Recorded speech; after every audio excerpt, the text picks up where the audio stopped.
بسم الله الرحمن الرحيم الحمد لله رب العالمين والصلاة والسلام على المبعوث رحمة للعالمين سيدنا مولانا محمد عليه وعلى آله أفضل الصلاة وتم التسليم. Welcome to our panel discussion. I know many of us have been excitedly waiting for this. I ask Allah subhanahu wa ta'ala to allow it to be beneficial. Ya Rab, Ameen, Ameen, Ameen. We have with us today, alhamdulillah, Sheikh Muslih Khan, Sheikh Dawood Butt, Sister Maymuna, Sheikh Mamoon Hassan. May Allah bless you. And for those who just joined, I'm going to request, inshallah, if you can kindly keep your mic muted, barakallah fikum, so that way, inshallah, we don't interrupt live discussion. Barakallah fikum. So this has been a much anticipated, alhamdulillah, panel discussion. We know, and this entire month we've been hearing back and forth, alhamdulillah, about the difficulties that people, especially people of color, immigrants, and people who are visible minorities, face when it comes to racism in the community, in the Muslim community, even outside.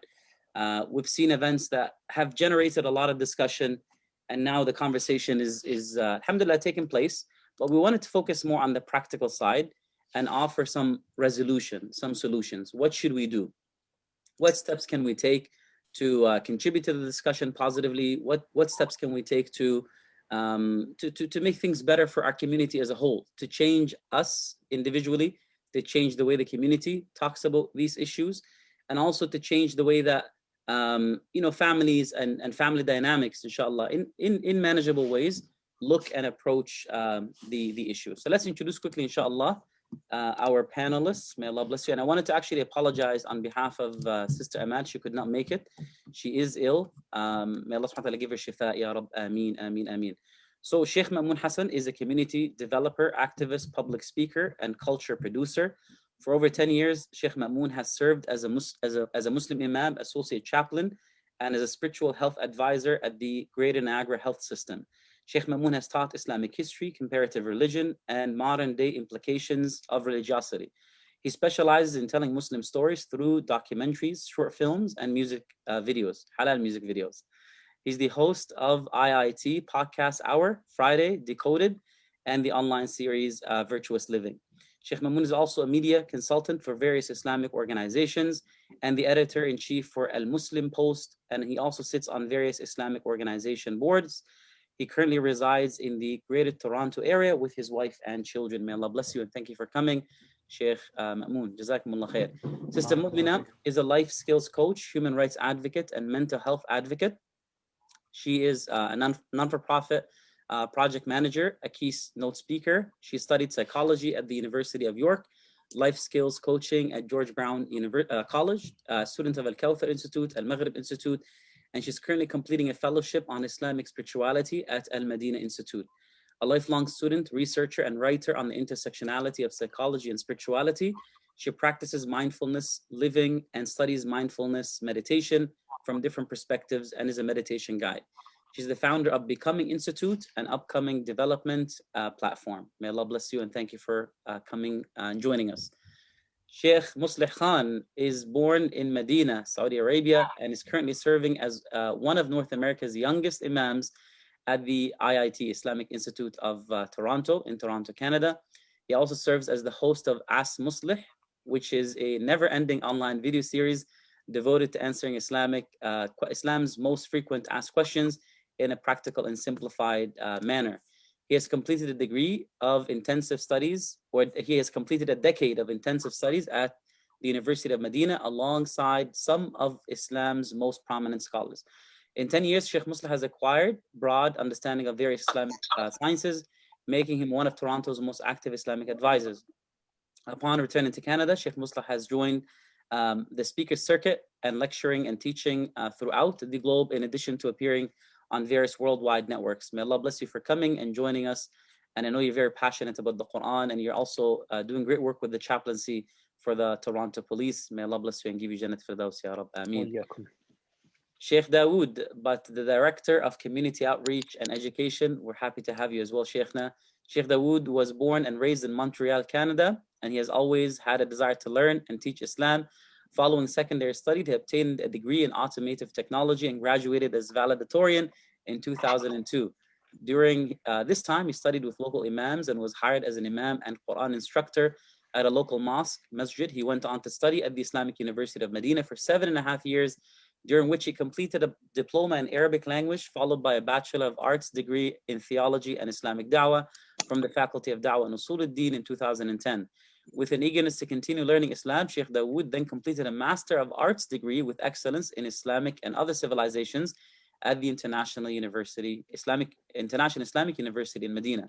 Back in Canada, he is involved in various da'wah activities, including giving lectures and khutbas in English, French, and Arabic. He has always been really interested in youth-related programs and is quick to develop a rapport with them. Sheikh Dawood has traveled through the world extensively in an effort to help others understand Islam throughout his teachings. Jazakumullah khair for the work that you do with the community center in Milton, with the Muslim chaplaincy at Milton District Hospital.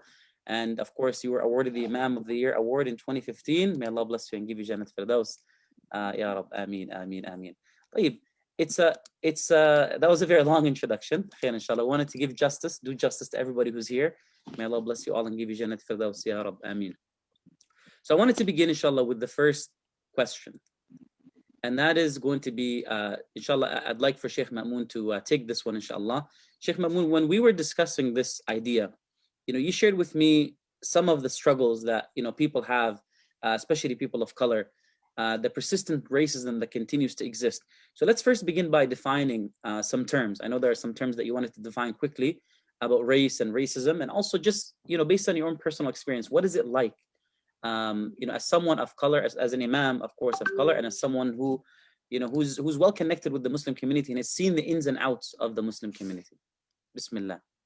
Alhamdulillah Rabbil Alamin, sallallahu wa sallam wa barak ala Sayyidina Muhammad wa ala alihi wa sahbihi ajma'in. I sure hope I am not muted, as that is the word for today, inshallah.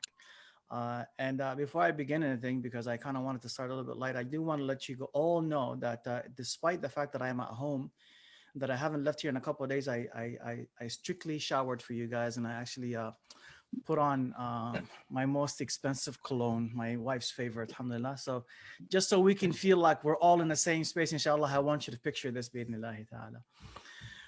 Shaykh Hussam, may Allah bless you, man, for putting on this this gathering, man. It is, first of all, a beautiful thing to see your faces, alhamdulillah ta'ala. And it's been a while. And so may Allah subhanahu wa ta'ala remove this pandemic off us so we can gather together, inshallah ta'ala. One of the things that I was really interested in actually talking about here is the small, what I call the small microaggressions, or what we call like the small incidents that actually happen within the Muslim community. So we do know for a fact, like every single Muslim will tell you the fact that racism is impermissible in Islam. And this is something that we understand, something that we are all in agreement with.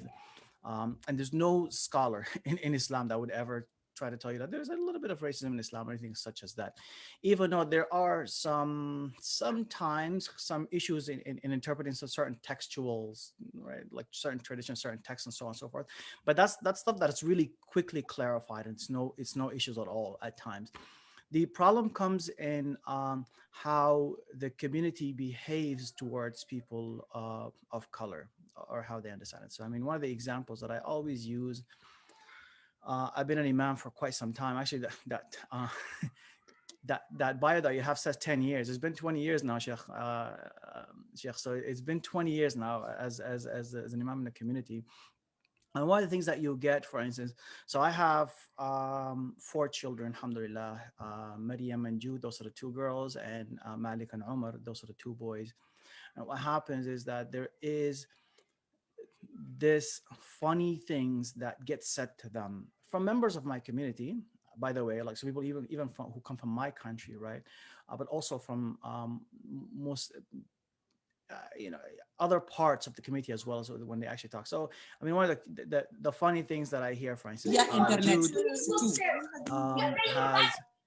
Jude is my youngest girl. She has this beautiful, very kinky hair that is big, and it's beautiful. Like to me, it's a beautiful thing, right? And what ends up happening, for instance, when they see her come into the masjid and so on and so forth, the first thing is, oh my God, she's so cute. Only if she would have had her brother Omar's hair, soft hair, right?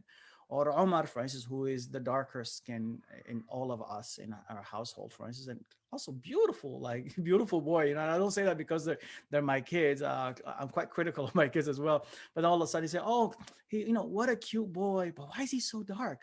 You know, like, where did you get them from? And these are the kind of things that get said and thrown around. And sometimes they may come across as jokingly, right? Like sometimes people will joke about these kinds of things. But we know for a fact that this is an actual issue that's going to cause my two children problems in the long run. I know it, right? And these are the kind of things that I always say to people. I say, like, this is inappropriate for you to say at this moment. And all of a sudden, you get the pushback. Like, I was only joking. Don't be sensitive. And sometimes it goes even further than that, where I am almost denied my blackness just so I can accept this. Well, you're not even that black anyways.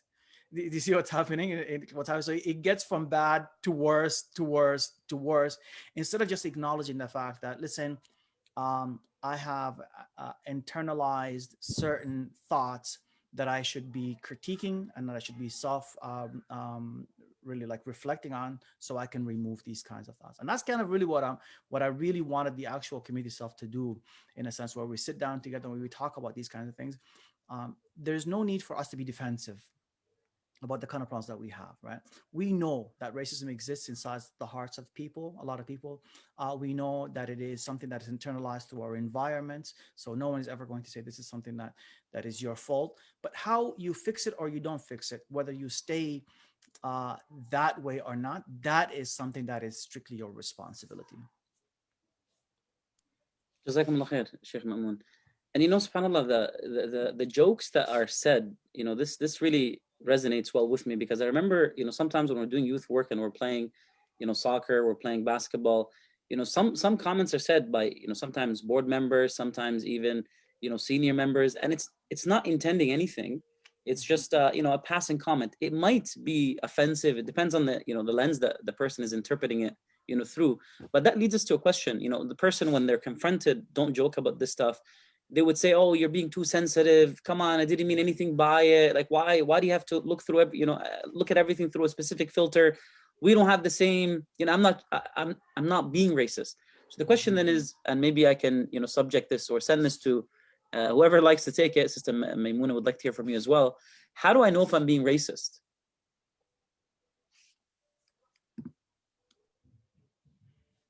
Assalamu alaikum wa rahmatullahi wa barakatuh. Bismillahi walhamdu. All praises for Allah, who has enabled us to be in this kind of gathering. I am grateful to be on this panel of discussion. Alhamdulillah, it's an honor to be here. So how does an individual know when they're being racist? I would say that you need to take time to reflect on your actions. So self-reflection is necessary. As Allah subhanahu wa ta'ala emphasizes in the Quran is for those who think, those who reflect. So we as Muslims should take time to reflect at the end of our day or at the end of the week, you know, whenever you get a chance, but take moments to step back and reflect and say, was my behavior today appropriate? Was I kind? Was I compassionate? Was I loving to other human beings? And through that self-reflection, things will come up in your behavior. And with anti-Black racism, you can be more mindful of it. You can consider thinking about how you are with people of different diverse races and diverse backgrounds. So one of the first ways to find out is self-reflection. There are also biases tests that are now available, psychology tests that people can take quickly to examine implicit biases, because there's unconscious biases that we all have. You know, we tend to stereotype people. We tend to have common assumptions about people based on the way they look, the way we perceive them from their external outlook, the way they look on the outside. And so these are all ways we can check ourselves and examine ourselves, looking at our speech, the way we speak to people. So self-reflection, self-examination, also known as introspection and psychology, is what is needed, both of our external reality as well as our internal reality. In terms of, when I say external, I mean our behaviors and the way we interact with people, examining our tongue as well, the way we speak to people, as well as our heart, what's in our hearts. How do we really feel about others? Are we really authentic with people? Are we putting on a persona? A persona is a fake personality or a character, a role we play throughout the day, or are we being authentic Muslims, individuals, is what we need to examine. How is our ethic? How's our etiquettes? And these are important things to examine, and that will tell you whether you hold racist tendencies or not. Jazakallah khair for that question. Jazakum. May Allah bless you, Sister Maimuna. Barakallah feekum. Sheikh Dawood, if somebody says, I'm Muslim, it's not an issue in our community, I'm colorblind, I don't see color, that's not our problem, we don't see color. So what do you say to somebody who says I'm colorblind, Sheikh? Bismillah wa salatu wassalamu ala rasulillah wa ala alihi wa sahbihi wa man walah ma ba'd. What do you say to someone who says they're colorblind? I'd ask them, what do you mean by that? Honestly. It's like, what do you mean by you're colorblind? If you're colorblind, are you just blanketing everyone as one, nation, one ummah?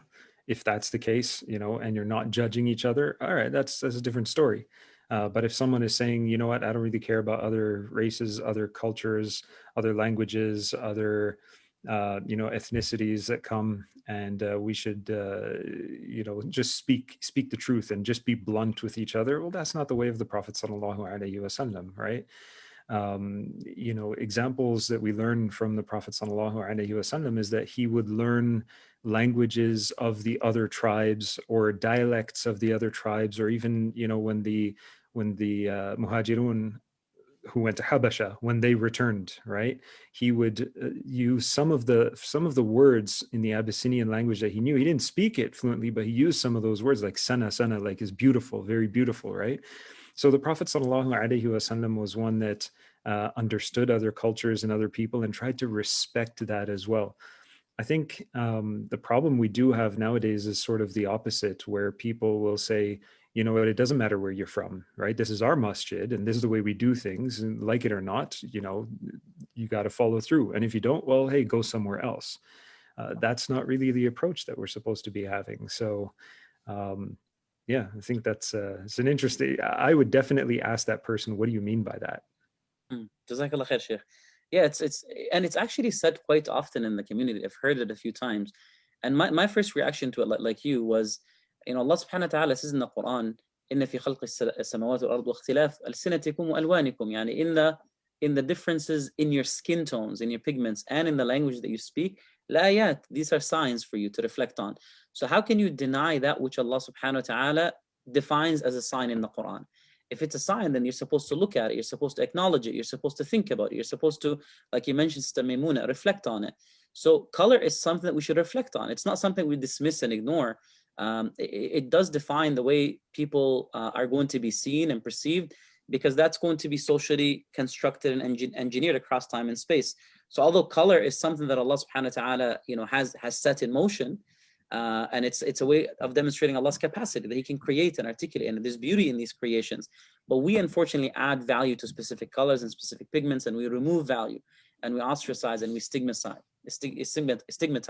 which is subhanAllah the problem. Sheikh Muslah, how do we frame racism as an issue within the broader issues through the Muslim community? Because sometimes what you have is, people will focus so much on racism that they treat it as an isolated disease.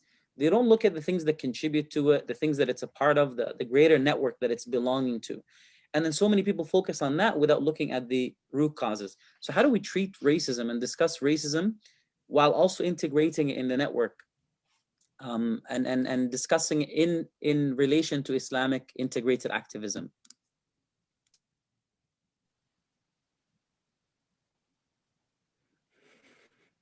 Sorry, Sheikh, you're muted. You're muted, Sheikh. Sorry, you're still muted, Sheikh. There we go. That was my answer, Sheikh. I'm done. Here you go. Beautiful, beautiful. Look, the first thing, Bismillahir Rahmanir Rahim, Alhamdulillah, wassalatu wassalamu ala rasulillah wa ba'd.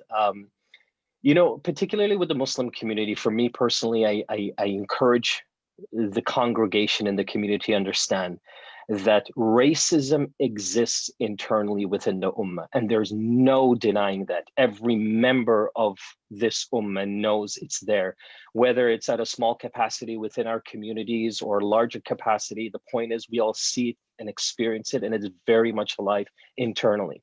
So the first thing that I would encourage people to realize is understand that this exists, and there are fragments of our community that have this. They harbor racism from within. Now, where that comes from and how they've developed that is another issue. It could be cultural. They could have been taught this way. This is their upbringing, whatever the case is. But similar questions have been asked to many educators here and as well as in the United States. And there's one particular one that I really appreciate her response to this. An educator, and I'm sure all of you know Jane Elliott. She speaks on this subject quite a bit, right? And when asked about this, she stresses heavily on education and the education that we get on this subject from any angle, whether it's historically or religiously or any other angle. The point is educating yourself, learning about what racism is and how it affects you. And even if you don't experience it or you've never encountered it, but education will teach you that the person beside you is going through it in the simplest tasks, going to restaurants, talking to other people, interacting with friends. So it's really all about education, and practically how you would implement that is not just only lecturing. We're talking about leaders like ourselves and speakers to really make this a forefront issue in our talks, in our classes, engaging in the students in conversations and, unloading as much of this subject as possible. So keeping the awareness alive. And also, this might be a little too much, but I've had these conversations before with other leaders that I don't think that in this day and age, we should even have like masjids or Islamic community centers unless there's a department or a section or where people can go whenever they encounter or have racism encounters in any way, that they can go and unload this stuff and have it counseled and discussed and find different ways of coping with it. It has to be part of all the other quote unquote counseling that we do. This has to be at the forefront. So it's about recognizing that it exists, education, and really providing support and services and resources so that it serves as an outlet for people to discuss and unload whatever sentiments or feelings they have on this subject. جزاك الله خير شيخ. Sheikh Ma'moon and Sister Maimuna, I'm going to direct this to both of you. I want to hear your perspective on this. We have a lot of young people who feel like the masajid are not doing enough. The imams are not doing enough. So they look for alternative spaces where they can contribute, and then they end up joining movements that may not necessarily be aligned with Islam, that may have specific definitions and conceptions of gender, that may be problematic, that may have a specific, political, discourse or political agenda that may not be aligned with Islam. So where do you stand? As I know you're doing a lot of activism work in this area, Sister Maimuna. So what do you say to those people? What do you say to the imams? And how do we do better? Because it's a big sensitive issue in the community. Jazakallah khair for that question. Again, education is important, as Sheikh Muslih Khan has emphasized. The other is outreach. I feel that there needs to be more outreach done in diverse communities. Imams can travel to different mosques and do a traveling lecture series at mosques where there are communities that are, that are facing a lot of anti-Black racism and oppression. And so outreach through the mosques specifically of these youth would be helpful, as well as engaging their elders and community leaders, or having a town hall meeting. There needs to be engagement, there needs to be conversation and involvement, as well as mentorship. the Black youth can really use mentorship as well and outreach. And what about street dawah, right? I don't know. I understand the schedules are, everybody's schedules are full. There's a lot going on with everyone, but street dawahs or having events like 3-on-3 basketball or different things in these communities or barbecues or some way to get them involved with these masjids as well. And the other part is education. I myself, I think my first year at university, I went to a meeting that I was invited to. I was curious. I wanted to check it out. It was a socialism club. And after listening to them, and understanding, because I was studying, at the time I was studying capitalism and socialism in my sociology class, and we were discussing the works of Engels, and they had the same ideas, and I wanted to learn more. And after I went in, I realized there were certain things that didn't really sit well with me in terms of my Islamic belief, exactly as you said. And because they don't really rely on Allah subhanahu wa ta'ala, or religion isn't there in terms of the way socialism works. Yes, they may have few things that Islam advocates in terms of human rights and human dignity, and it is a much better alternative to the system of capitalism that we have at the moment, but it's nothing like what Islam provides. And again, there's also that anti-religiosity, and so I walked away from it after that one meeting, as well as there was a lot of anger. There was a lot of anger. There was a lot of we need to fight back, and this is what we need to do. And so that type of behavior, I know, does not lead to better solutions. And as someone who studied Islam and understands that is a conflict, I walked away from it. But not every young, impressionable student understands the same thing in terms of other groups as well. And so education is the key, especially in the age of teenage years, is a time of a transitioning for these youth. And so I feel that we need more help and involvement with the youth at that time, through mentorship, through community events, through engaging really with these communities, volunteer work as well, and projects to help develop them. Excellent. Jazakumullah khair. Sheikh Ma'moon, same question. Actually, if I may actually even add more to what Sister Maimouna was actually saying. So I'm going to say something a bit controversial, but I want you guys to forgive me, okay? Because it's not really aimed at anything else, but the more controversy, the better, Sheikh. Bismillah. That's what I'm hearing lately. Say it, Sheikh. Be open. Like we need to get it out. Community needs to hear it. Yeah. So I mean, here's the main problem that I have here, which I think is a problem on both sides, which is the actual community leadership and also the imams. I think the community leaders think that the imams are capable of doing every single thing that they throw at them. And this to me is quite problematic. I do believe that imams are capable of a lot of certain things, but they are trained to do something really specific. And that thing that is really specific does not include dealing with the social ills of society as a whole. You know what I'm saying? There are people who study these kinds of things. There are people who actually know how to change people's behaviors. There's people who know how to talk to certain people about how they can actually examine whether racism is there or not. Just like I said at the beginning, there's no Muslim who will ever debate with you that whether racism is a part of Islam or not as a theology. Everybody will say to you, no. As a matter of, not even scholars, Muslims as a whole, none of them will ever say to you, yes, racism exists within Islam as an ideology. Okay, so how come it exists inside people? Well, because people have ills, people have issues, people have problems within them, and they go to those who are capable of fixing that when they have this problem. You have a heart problem, you go to the heart doctor. You have a hearing problem, you go to the hearing problem. You have a racism problem, you go deal with some sort of a social scientist that can actually deal with you on this. So companies, big corporations and stuff like that, that's what they'll do. They'll actually hire someone to bring it in. If it's an issue that's concerning for you.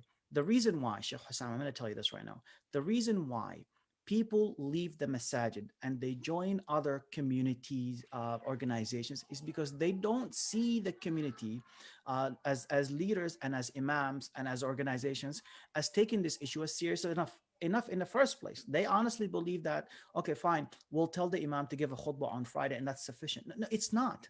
It really isn't, because you're just blowing in the same I don't know what qirba is in English, but whatever it is, you're just blowing in it, and there's nothing happening here. We're saying this on a regular basis. Where are the activities? Where are the problems that are being addressed here? Where is the standing up for racist actions that are happening in front of us at times, right? When you have, within our community, you have people questioning the Islam of Black young boys and girls. They're questioning that. Like I'm telling you right now, for instance, I was in a masjid, they're playing basketball, the adhan came, and they're kids, like they're genuinely just kids. They kept on playing basketball. So immediately one of the uncles walks up to them, come here, come here, come here, come here. And right in front of everybody, faces the Black kids, are you Muslim? And are you Muslim? And yet, so this may not be something that I can say, okay, this guy is internally, like, inherently racist and an evil person. He is not. But that tendency of actually treating these people because of their race is there. That's something that's happened in front of them, right? Now these kids are going to see that this is not something that's happening. So I'm going to go and deal with other organizations, because this is the problem that I'm dealing with at this point here, and I don't see the real issue itself being addressed through any sort of serious training, serious financial support for these types of programs, or anything as such as this. I'm telling you guys, we're going to lose a big chunk of our community because we're not serious about these kinds of things, and about also educating our community members on the fact that our actions matter, not only because we have racist tendencies, is because at times we see being anti-racist as not racist. I don't even know if that makes sense to you, but in order for you to be a non-racist, you've got to be anti-racist. You've got to be the kind of person who comes up at this moment and says, hey, uncle, that wasn't right, man. You shouldn't be asking these kids these kinds of questions. Because we think of this thing, being able to actually critique the fact that, hey, man, if a Black boy comes to you, okay, and does something wrong, and I'm going to use a really simple example here, for instance, that we have, for instance, the Floyd death. We know that the store owner, right, and which actually called the cops on him, was an Arab man who was a Muslim, was a part of the community itself, right? Now, if you are in the actual Black community and you open up a store that serves the Black community, right, you should know the consequences of your own action towards this actual community in the first place. I hope I'm being clear on this, because I, for instance, as a Black person, okay, will think twice before calling the cops on another Black person, even if he did me wrong. That's how I would do it. But I don't know if this thing is actually within our Muslim community or not. You would think twice, because at times you may get hurt. You may, I guess really criminal activities happens on all kinds of races or whatever, right? But there are certain consequences to your own behavior that you have to be thinking of. This is also an answer to the first question that you have when someone says, hey, I don't see in colors. Well, that's nonsense, man. You should, because there are consequences to you not seeing people in color. Certain people have to be treated differently because of the color where they are, because of the historical consequence that they actually have dealt with, how they have been treated in certain way for so long, and how they continue on being treated by the rest of society. You've got to treat them differently, so you don't put them in danger, so they don't get killed for passing a $20 bill. You see what I'm saying to you, versus anything else. So until honestly, until we see some serious discussions happening, some serious work that's being done about anti-racism within the actual community, and then the community itself is actually changing, right, to include Black activities, then we're not going to be able to just move on. And people are going to continue on breaking off and going to other organizations that they see are doing more of this work. Jazakallah khair, Sheikh. And I do agree that we do need more sensitivity training and historical training for our imams and local leaders, especially to the context of North America, because the way that language and history frames a specific narrative, it's undeniable. And many of us who get training in the East, if you're being trained in Medina or Al-Azhar, you know, these things will be done, you know, in a traditional way, but you won't necessarily always, maybe things are changing, the curriculums are changing. You won't study the race of or the history of race in North America and how that impacts. And context matters. You know, context matters a lot, especially for imams and for scholars and so on. If you don't know the societal ills, and it happens, we see I guess really slip of the tongues that are happening constantly, even from Black imams, right, who don't understand the actual context of the community that they're talking to, and also the real consequences of the actual words that they're actually saying. Excellent. Yeah, subhanallah. طيب, and it's interesting because I was once speaking to or maybe receiving advice from an activist, a Black Muslim activist, and he mentioned something that was very touching. He says that the highest number of people coming to Islam in North America usually are Black people, but we don't study, we don't take the time to understand their history, their tradition, where they come from, what they're looking for in Islam, and why they come to Islam. And that's a big gap that does need to be addressed. But to keep the conversation going, Sheikh Dawood, you know, we're focusing a lot on, you know, Blacks and people who come to Islam who are, you know, previously from a Black background. But the question is, are Blacks or do white people? Let's frame it this way: do white people experience racism too in an Islamic community? Yeah, you know what? I think every ethnicity will face some sort of negativity based on how their community is made up. What I mean by that is like what Sheikh Ma'moon was saying just now. You know, he gave an example which just resonated. I was thinking, subhanAllah, from the angle of him, right? Let's just say Sheikh Ma'moon is in the gym in our masjid, and I'm in the gym in our masjid, and someone comes up and just singles out the two, you know, Black children who are playing and asks them if they're Muslim. I would be like, what kind of a dumb question is that? But in someone else's mind, they'd be like, hey, wait a second, they're singling out the fact that they're Black and then picking on that.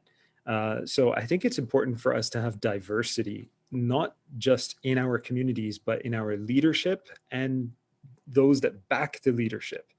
So the masajid that have 1 or 2 or 3 imams should have a diverse, you know, ethnic background of imams, but also the board members, you know, community members are obviously going to be of different, you know, ethnicities, but the board members themselves, like many masajid will have only Somalian, you know, board members, or only Pakistani board members, or only Indian board members, only Bengali board members. And they'll be like, well, this is our community center. Well, if you're running and that's the thing is like, you know, coming from another country and saying this is our community center. So are you serving only one ethnicity or not? And being the child of, you know, a father who's from Pakistan and a mother who's from Portugal, you know, my mother being European, who embraced Islam and is, you know, fairly white in skin, I would say, you know, I mean, she's typically considered white in our communities, in the Muslim community. I grew up with a lot of that racism being thrown at my mom for being white from mainly the Indian Pakistani community. And that's because, you know, at our time growing up as children and where I was, you know, growing up in Montreal, the majority of the masajid were being run by either Indian, Pakistani, and then you had some Moroccan and maybe Algerian and Egyptian, you know, centers. So we would definitely feel it. And my mother felt it. As someone who embraced Islam just 1.5 years before I was born, you know, I would see my mother arguing with my dad all the time. Like, why are they talking to me like this? I know how to pray, you know, like I know what to do. And subhanAllah, my mother would do things even better than some of the born Muslims. And that's usually a common thing that we see within, you know, the lives and actions of people who embraced Islam. Me personally, do I face it? I face it as well. You know, even though my community members know that my father is originally from Pakistan, you're never exactly the same. You're not Pakistani, like full bred, right? So it's like, oh, you know, he's one of us when we want him to be one of us, but generally he's not one of us. And so, you know, sly remarks being mentioned in other languages, and alhamdulillah, I'm a man of languages. I love, you know, I understand Urdu and Punjabi. I speak English and French and Arabic. I know some Malay. I know some Portuguese, you know, subhanAllah, I speak some Kenyan as well. I learned a few words here and there, right? So I know when someone's saying something about me, especially if they're speaking Urdu or Punjabi, and it's like, come on, man, are you for real? Like, I just led you in prayer and you're backbiting me like right in the back here. And it's not backbiting about something that's wrong. It's always like an ethnic battle, you know, or this game being played. Like you're not fully, you know, you're not a full bred. You're not one of us. And that's sad to see. That's really sad. I'm glad you brought up the question, Sheikh Hussam, because I'm wearing my hat that I got from Nigeria. I love cultures, right? And I'm pointing that out right from the get-go. I don't feel that, yes, all of us were raised, you know, with some sort of, I think we were all, especially being born and raised in Canada, North America, raised with some sort of racism within us, you know, being looking at others in a different way, a different light. And I grew up with Mohawks as well, right? We lived right next to a Mohawk reserve. So, you know, they were all my friends growing up, and they were the ones who defended me as a Muslim when the Irish and the Scottish in high school were like, you know, picking on me as a Muslim for having a beard and stuff like that. It was the Aboriginal, the natives that were, subhanAllah, you know, supportive of that. But what I was going to say is, you hear a lot about racism nowadays, and yes, we need to talk about it from the context of Black racism, but within our Muslim communities, there's a deeper problem. There's the issue of the Blacks, and then there's an issue within us that we just don't accept each other. And that really, really needs to come out and be discussed. It's sad to see, but it's a reality. Yeah, beautiful. So many points, so many questions are rising. It's a deep conversation that needs to be had, and alhamdulillah, we're initiating. Sheikh Muslih, just to keep the conversation going. So Sheikh Dawood, you know, in his discussion, he mentioned briefly, you know, having more diversity, inclusion, representation on leadership, board members. So should we then reserve, as Muslims, as Muslim community leadership, should we reserve seats for Black members? Should we have a board requirement of a specific, you know, ethnic background? Or is that just optics? Is that just a band-aid solution? What is the solution? What are some of the solutions that we can do to better understand the struggles of, you know, Blacks, the struggles of South Asians when they're dealing with Arabs, the struggles of, you know, whites when they're dealing with Arabs, and Arabs when they're dealing with whites? So the bigger issue, what should we be doing? You know, practical solutions. Bismillah. You know, if you stopped at reserving parts of your administration and to colored or to the colored or Blacks or so on, and you stop there, yeah, it's definitely going to be just optics, right? It's tokenism in and of itself. It doesn't actually change anything, right? But it definitely presents, okay, this is interesting. It's an image I'm not accustomed to. This is a framework I've never experienced. It's a huge step, but it is just one step. And so the thing that has to happen now is a combination of all that's been mentioned so far by the other panelists of, you know, actively being part of, you know, a culture and a society that not just speaks about and educates these problems, these issues, but you're creating awareness, you're part of campaigns, you're having discussions, you're reflecting, you're educating, you're lecturing. People see more than just a few bodies that are composed of board members and an administration. They see them actively involved. And just like Sheikh Mahmoud said, like, it's a huge problem where when you're throwing tons of responsibility on individuals that are not really qualified or understand the ins and outs of how to do that, how to approach these subjects. Because again, one slip, one wrong word, it's done, right? You could, it'll just have a counter effect on you instead. So to answer really the question, like I said, you know, if that was the only thing, and unfortunately there are many masjids that have done that, but only that. I mean, you'll have this diverse board committee, but the announcements will still be in a language that 90% of the Jama'a can't understand. right? And and if you approach, I have done this, several times over the years. I'll approach and be like, we all speak English. Why can't you just say it in English, right? It's only a soccer game you're promoting, like, but just say it so more than 5 people can understand. You know what I've been told, that these individuals here, the reason why we speak in their language is these are high donors. We don't want to upset them. So when you get that kind of response, that's how you know that you'll be told, look, we're not racist, we're not just focused on one culture, but we don't want to upset what we have here. Right away that it's just the first step. It's the image. It looks great, but it hasn't gone above and beyond that. And that's what needs to happen. Jazakumullah khair, Sheikh Muslim. Yeah. Coming to you with the same question. Any thoughts so far, and the same questions? What would your answer be to that?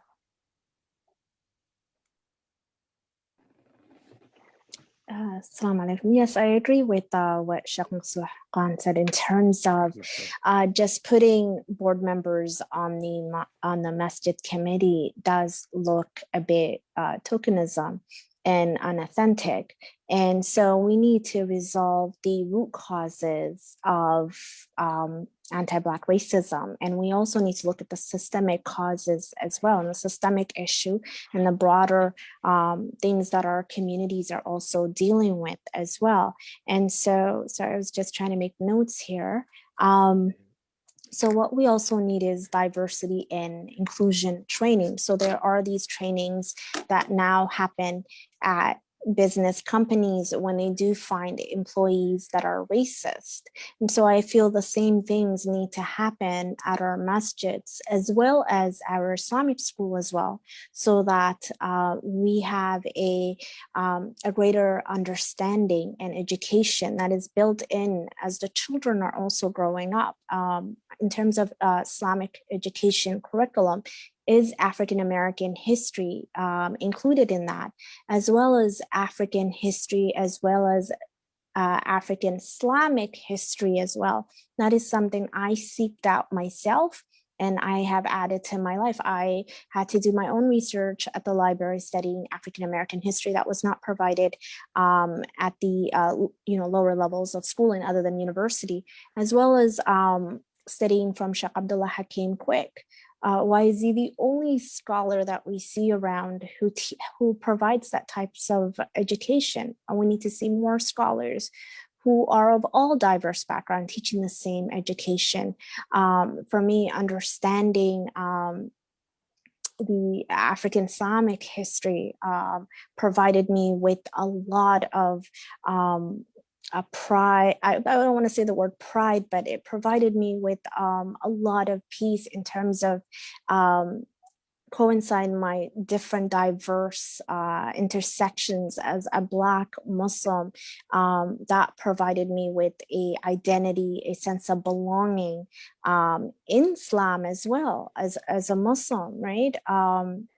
And so that was important. So education is important, and inclusive education, and learning, as well as learning from, and this was some of the advice that I've gotten from a friend of mine who's half African-American, half Arab. And so learning from the elders, learning from the examples of the people that were here, before us. We're fairly new communities here, but African-American communities who have been enduring this type of behavior for over 400 years. And so learning from the way they've handled this as well, and have been enduring patiently with all of this as well. And so history is important, education in history is important.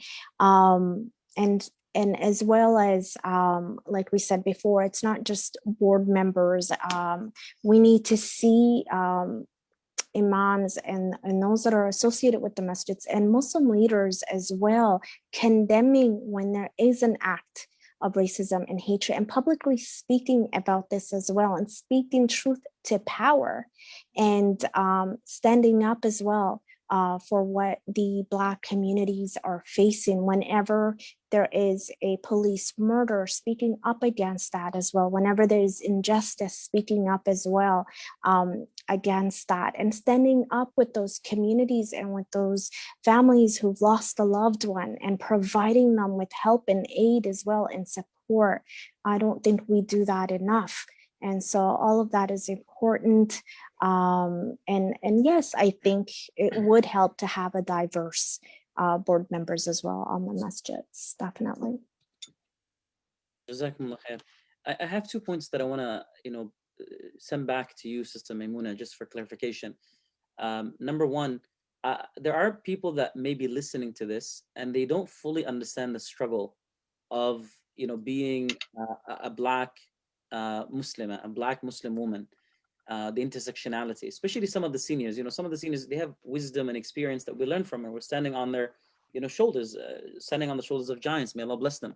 But just like they raise us, there are areas where we have to raise them as well. We learn from each other, and we have that symbiotic relationship where we both benefit.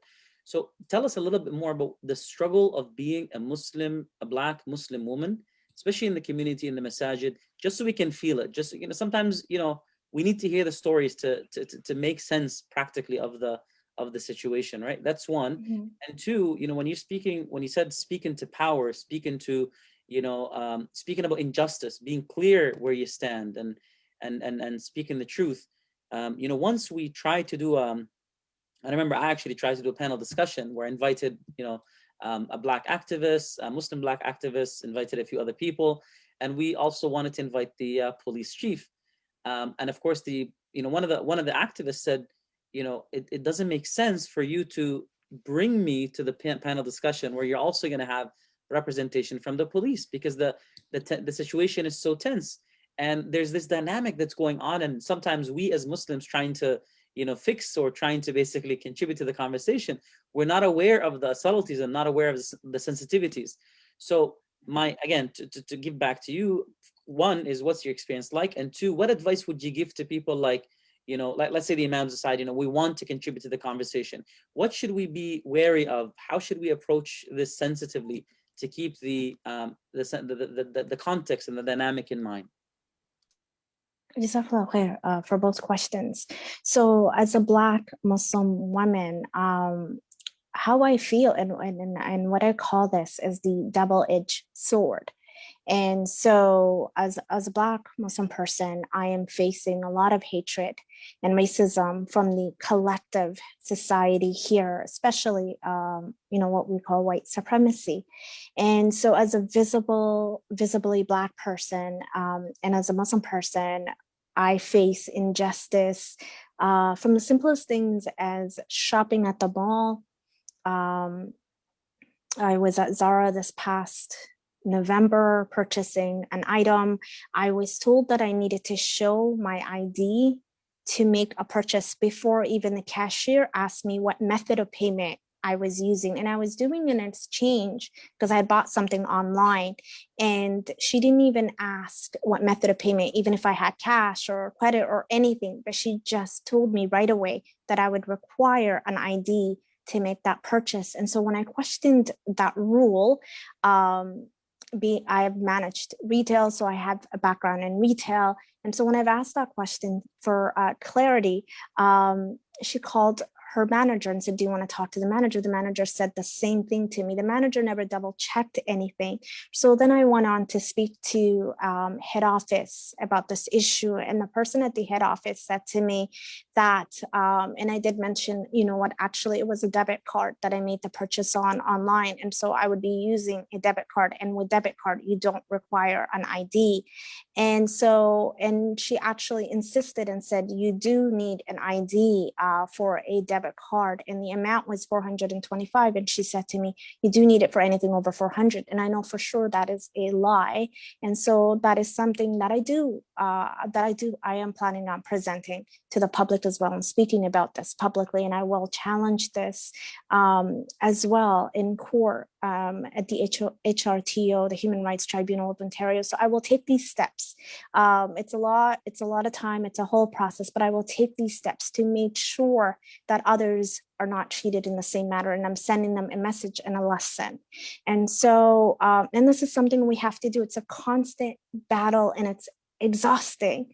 A shopping experience is something that's supposed to be relaxing and fun for women, but it turned into a battle in terms of dealing with two people that were ignorant. And then when I try to report that and take the right steps to head office and knowing what to do, I was still mistreated, and they really think you're uneducated and ignorant about the rules and the laws when I'm telling her this is what it is and this is what was done. And so there's a denial, there's a lot of gaslighting, even when you are taking the right steps to seek justice.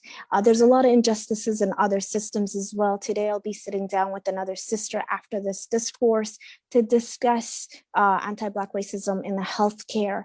And so we need to understand that our lives are literally at risk as Black people navigating these systems. People are dying through the healthcare system. We're not taking seriously.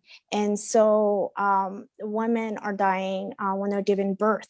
Our pain isn't taken seriously when we talk to a medical doctor and we report our pain. And this is how serious this is. I've faced a lot of injustices in these systems to the point where I have to take these individuals to court and seek justice. And even when you go to court, you still deal with a lot of ignorance and injustice as well. I was a human rights advocate for a Muslim sister of Pakistani descent. I showed up to court. She was in family court. I showed up to court. She was dealing with trauma. She couldn't get a lawyer. I had to speak up for her and ask the judge for leniency. So the judge looked at me and he couldn't believe it and said, "You actually know lawyers? Or you?" And he looked at, and this is a judge who's talking to me like this. And he was surprised also that I was a Black woman assisting a person who was of lighter color than I was. For him, it was almost like putting the wagon in front of the horse. He couldn't comprehend it. And even from the bench, he had to say that. And he challenged me to get her a lawyer. He gave me 30 days, and I was able to do that, and I was able to complete that. And she got the help. And I remember the next time court resumed, he was so shocked that she was actually helped. So we're undermined and we're constantly questioned at the highest level of law in court. And then policing, oh my goodness. We don't even get help as victims. We're always seen as criminals, even if you've never committed a crime.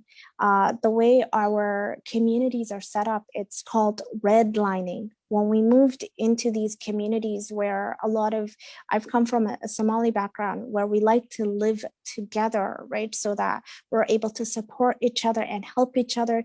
What happened was most of the white people that lived in this community started moving out. And then when they started moving out, a lot of the resources and even expensive grocery stores like Loblaw started moving out from the community. And suddenly it was, it wasn't a community that had high standards, and things started to change, and the youth was being pushed, the drugs being pushed on the youth. I had a psychologist, a professor from York University, tell me how drugs are pushed through the Black communities and how they are targeted. And the customers for these drugs are white customers, but they're pushed through the Black communities because they would never want this to be in their community. And this is what's happening to the Black youth. People only see the end results that are put on the media, but they have no idea what the inside struggle is, what they go through. They're traumatized. I used to watch them as children where police are approaching them and speaking to them. Police are not allowed to talk to children without their parents.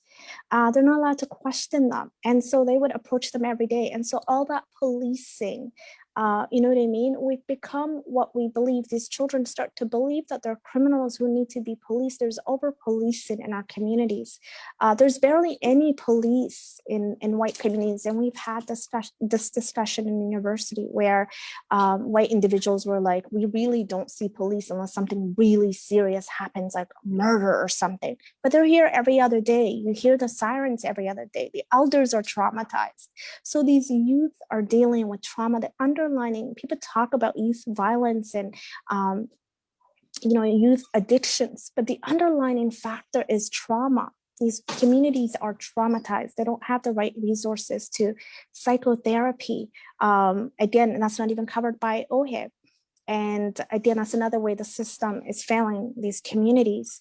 And so to bear witness all of this and to be part of all of this, I use my religion, alhamdulillah, to sustain me, to understand what we're going through from a religious perspective, that this is all a test and this is all temporary, but it's not easy. And then when you turn to others to help you in the Muslim community, you're gaslit, you're not taken seriously, you're questioned, you're pathologized, right? And this is the Muslim community, and that's why I call it double-edged sword. And then you also face racism within the Muslim community. I remember earlier on when Somalia was going through the war, we were seen as people that are violent. They're like, because you've destroyed your own country, and so you're violent, right? And there would be comments and things said to my sister and I at the masjid. We would constantly be asked, and they would say, are you guys, they would ask where we're from, and I would say we're Somali, and they're like, are you sure? You're so well behaved, you're so quiet for Somali people. And so this comes up. So it really feels like a double-edged sword, because you're getting it from the outside, you're getting it from your brothers and sisters. And so for me, understanding, what really helps me is understanding the psychology of behavior, understanding that these are illnesses of their hearts and diseases. And so, and we suffer from nationalism. We suffer from nationalism because we only help those who look like us and support those who look like us. And then we also need to understand that we are in a system of capitalism as well. So we're not just Muslims following Islam, but we're Muslims also that have the influences of the capitalistic mindset, which has changed us from communal communities to individual communities as well. And so that is also influencing the way we practice our religion and the way we behave with one another. Capitalism has commodified life, and that's how slavery started, right? Using these human bodies as commodity, right? Selling them and buying them. And so we're still seeing that way. I come from a background, a Somali background, where we are proud to be Black. There's nothing else other than being Black. And so being here and being told Black is a bad thing doesn't really add up to who we are, because we have that sense of pride from where we came from. And so that's where we're a little bit different. But if you speak to an African-American person that doesn't have that background, right? It's a different type of experience. It's a different type of pain. And what I would like my brothers and sisters in Islam to understand, that this affects us mentally, emotionally, spiritually, even the way we practice Islam, because we are dealing with the baggage of being picked on all day, and you come home, it's difficult to engage, you know what I mean, to put aside all these emotional baggage and fully engage Allah subhanahu wa ta'ala, and you know what I mean, and do our worship being fully present. Because we're so preoccupied we're always in survival mode. It's difficult to thrive and transcend these issues, because as human beings, if we look at the hierarchy of need, Maslow's of hierarchy of need, there's self-actualization at the top. How could you get to self-actualization when your basic human rights are not being met? The rights to safety, right? And the basic human rights and the basic human dignity. This system is also built in a way where it's kind of rigged against us. I've tried engaging police as well to come to a community meeting at some point in my life. You know, it didn't really work out. I myself have tried engaging them again and saying, hey, you know what, we get a lot of issues with 23 divisions. So I like to speak to, you know, the head of the division to discuss this. I was told, no, he doesn't meet with regular people. And so the truth is, the police have a purpose in our community, and their purpose at the beginning was to bring back runaway slaves. And at the moment, that hasn't changed much. Their purpose is to over-police Black communities. And as former President Barack Obama said, is to keep a lid on the Black communities. So I can understand why that activist did not want to sit down with the police chief, because the truth is you only get lip service and there's really not much that's going to change. The way the police works is it's a mindset. Remember what I tell you? I'm so sorry, is that somebody addressing me? But anyway, sorry, I think I've been long-winded here. But it's a mindset that is difficult to change. I've tried discussing changes. The only solution I truly personally believe is defunding or abolishing police, and then turning to other community safety services. We can change that. People are so hard set on just seeing police as the only way to provide safety, but it isn't. A lot of these individuals are people that practice white supremacy. We've seen examples of death after death, and so I think the only solution is to abolish and come up with better solutions for our communities. I hope that answers your questions. Sister Maimuna, I really appreciate you taking the time to to discuss this with us, because number one, it's very personal, and I know how difficult it is to speak about something so personal. And number two, you're always called upon as a Black Muslim woman to describe your experience, and I know it can get very draining to keep describing over and over again just to get the point across. And three, although I mentioned at the beginning that I wanted this to be done so that we can feel, I don't think we'll ever fully feel what you go through, but we can at least imagine the words that you share, the experience that you share with us, both on individual levels, in the street, with the court system, with the police systems. And I know that the defunding the police is something that you take personally, and I know there's a lot of debate, and I've had people tell me you have to take these radical positions as imams, and not be too fearful to talk about these radical positions, because otherwise people keep looking at imams as pacifists, we're passive, we don't care about these things, and we just want to get very cozy with whoever's in power just to maintain our institutional autonomy, to not be misrepresented, or so you don't get audited. Yeah, or you don't get audited. CRA, exactly. But I know that Sheikh Muslih, you have so much. I've been watching, like subhanallah, there's so much on your mind, and I know that you serve as a bridge between the police force and the Muslim community.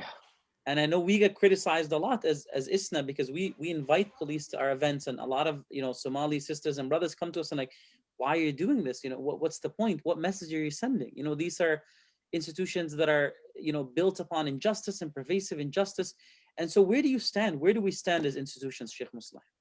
Oh man, I mean, listening to you, Sister Maimuna, of explaining and talking about your story, I can't tell you enough how much, even for me, that I've seen.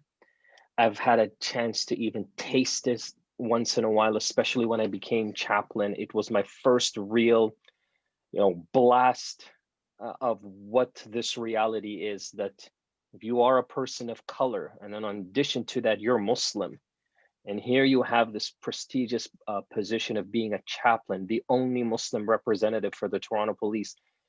I took a real hit in the very beginning. I'm sure a lot of you are aware of that, right? And What a lot of people don't know is, to add now to Sister Maimuna, I was able to visually see this enormous split.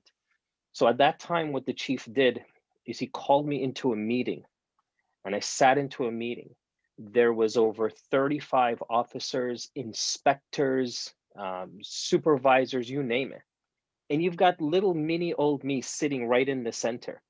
And I remember telling myself, this is like throwing, this is like throwing meat in a den of lions, right?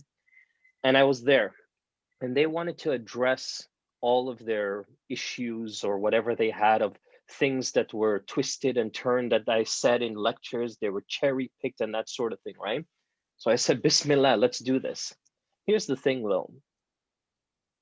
Every single one of the individuals in that room was white. Every one of them.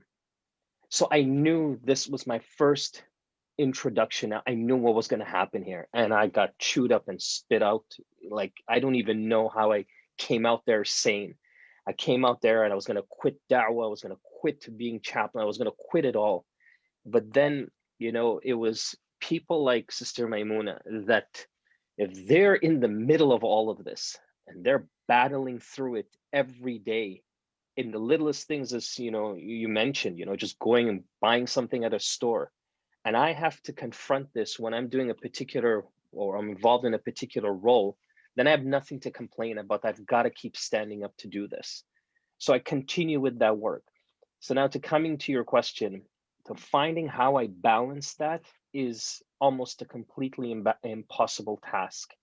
But one of the things that that ends up, and this just didn't happen by default. I had to intentionally, and I still do till this day, very selective of what I do. Because if I put myself out there too much, I know I'm going to get something real. I'm going to get hit real hard in a different way. So what I have to do is take baby steps and test the waters. If I'm asked to speak in an engagement and the mayor is going to sit beside me, or Justin Trudeau is going to be beside me, I know that that's just a recipe for disaster for me, right? So I have to think and rethink, is this the right thing to do? And the ramifications that come out of that, am I going to have to deal with? How am I going to deal with this? So that's how, until this day, I have to cope with it.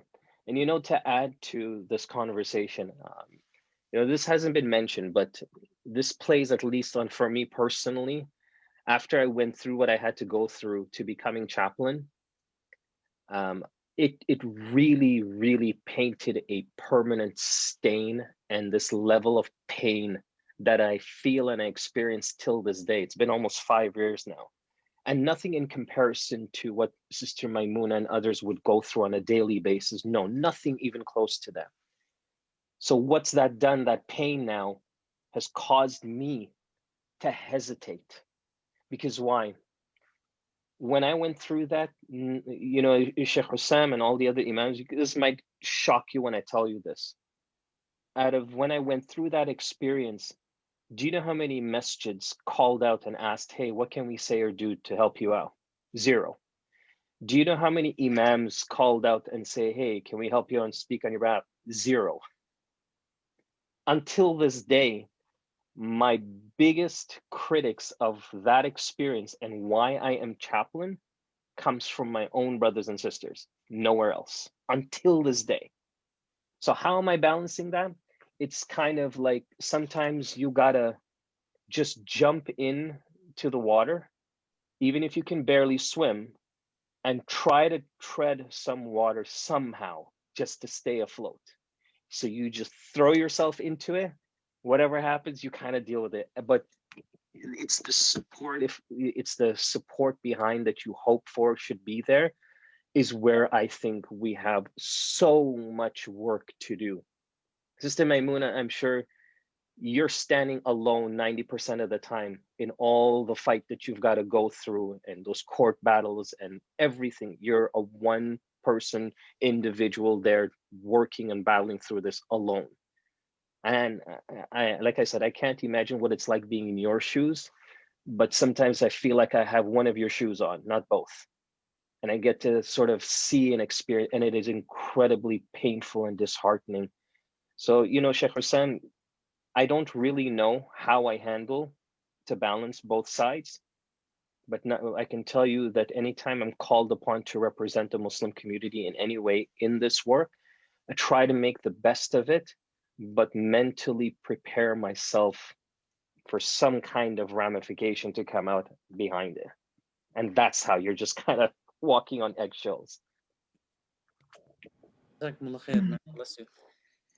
Sheikh Dawood, Sheikh Mamoon, personal experiences, reactions to the conversation. I know Sheikh Dawood, you have to probably head out soon for Asr. So let's hear from you to make sure, inshallah, if you have to. We'd love to have you to the end, but we want to hear from you, inshallah. So I'm good until 4 o'clock, Sheikh. So I'm good. Don't worry about me.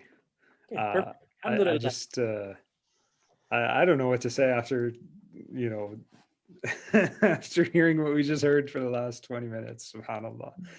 It's like, yeah, there's problems, like I was saying before, within our community as well. And Sister Maimuna, one of the things that when she said it, she's like, it's like being a double-edged sword. The double-edged sword is the most beneficial one. So you come out as making the most impact, inshallah ta'ala. You fight hard, you stand strong. I know we say you got the support of the community, but a lot of the time you don't. It's like Sheikh Muslim. I know I messaged him. He probably doesn't remember. But when he was going through it, I messaged him like, bro, you okay? He's like, yeah, I got this story, inshallah. But subhanAllah, it is sad because whenever someone in our community is going through something and it ends up in the media, it's like no one wants to know you. And you always feel like you never have any support. And I know exactly, what Sheikh Muslim was talking about. I've had countless times where I thought to myself, I'm backing out. I'm done with this. Like, I'm moving on. I'm going to go do something else. Like, you work day and night for the sake of Allah, first of all. And that's what's important, is we do what we do for the sake of Allah subhanahu wa ta'ala. And you keep pushing forward for the sake of Allah subhanahu wa ta'ala. And the people that will support you, they're your family and your closest friends. And that's pretty much it.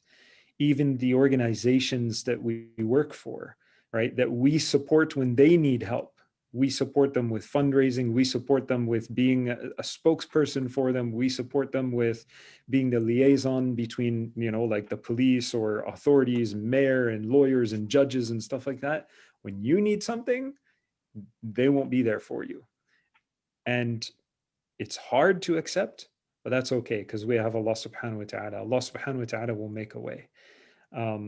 Not saying that it's easy. No doubt it isn't easy, and it's never going to be easy.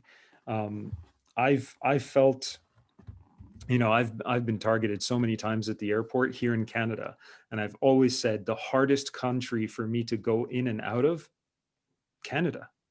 My own country, where I'm born and raised. I'm born in Montreal. Je parle français, je suis québécois.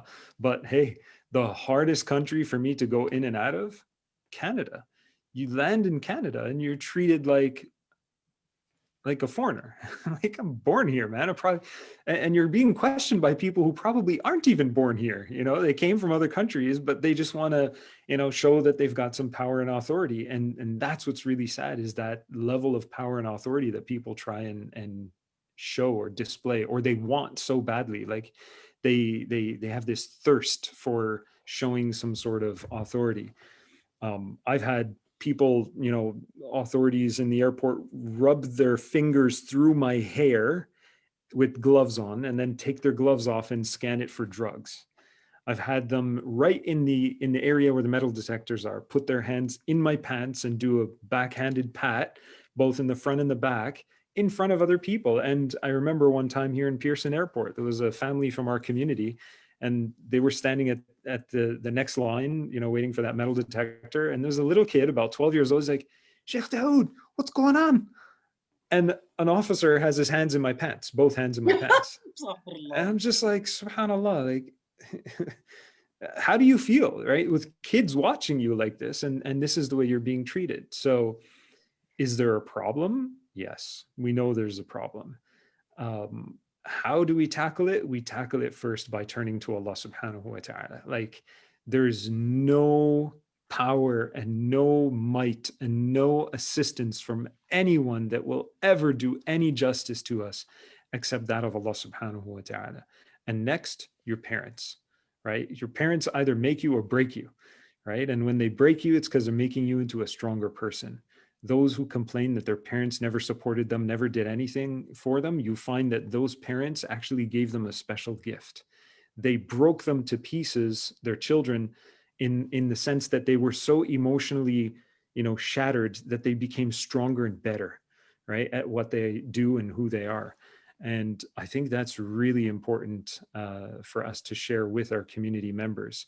We're always going to be targets. The Prophet ﷺ taught us, Bada al-Islam ghariba wa sayaudu ghariba. Islam began as something strange. It's going to return as something strange. Be in this world like you're a traveler, right? You're just traveling through. People are going to yell things at you. People are going to say things to you and so on. But we got to stand strong. And I think I'll pass it over to Sheikh Ma'moon after I say this, inshallah. One of the things that stuck with me, Dr. Quick mentioned it a few months ago, and when I asked him this question, and quite a few, people who I know, community members who are, of Black ethnicity, subhanallah, every single one of them, what do they say? Just try to understand. Like, you can't, as someone who's not Black, I could speak up, but then it's like, well, hey, there's a limit that you can speak because you don't know what it's like. Like, I don't know what it's like to be targeted that way. I have my own experiences. Everyone has their own experiences. But if we try to understand, at least we're opening our hearts and minds to, like, subhanallah, like Sheikh Musa said, I'm not walking in your shoes, but I got one shoe on, right? I'm there, I'm halfway there, I'm understanding it, I'm getting it, I feel the pain as well. I don't fully feel it, but you don't fully feel what I feel, and I don't fully feel what you feel, but together, inshallah, we're stronger together, right? And Allah subhanahu wa ta'ala make it easy for every single one of us.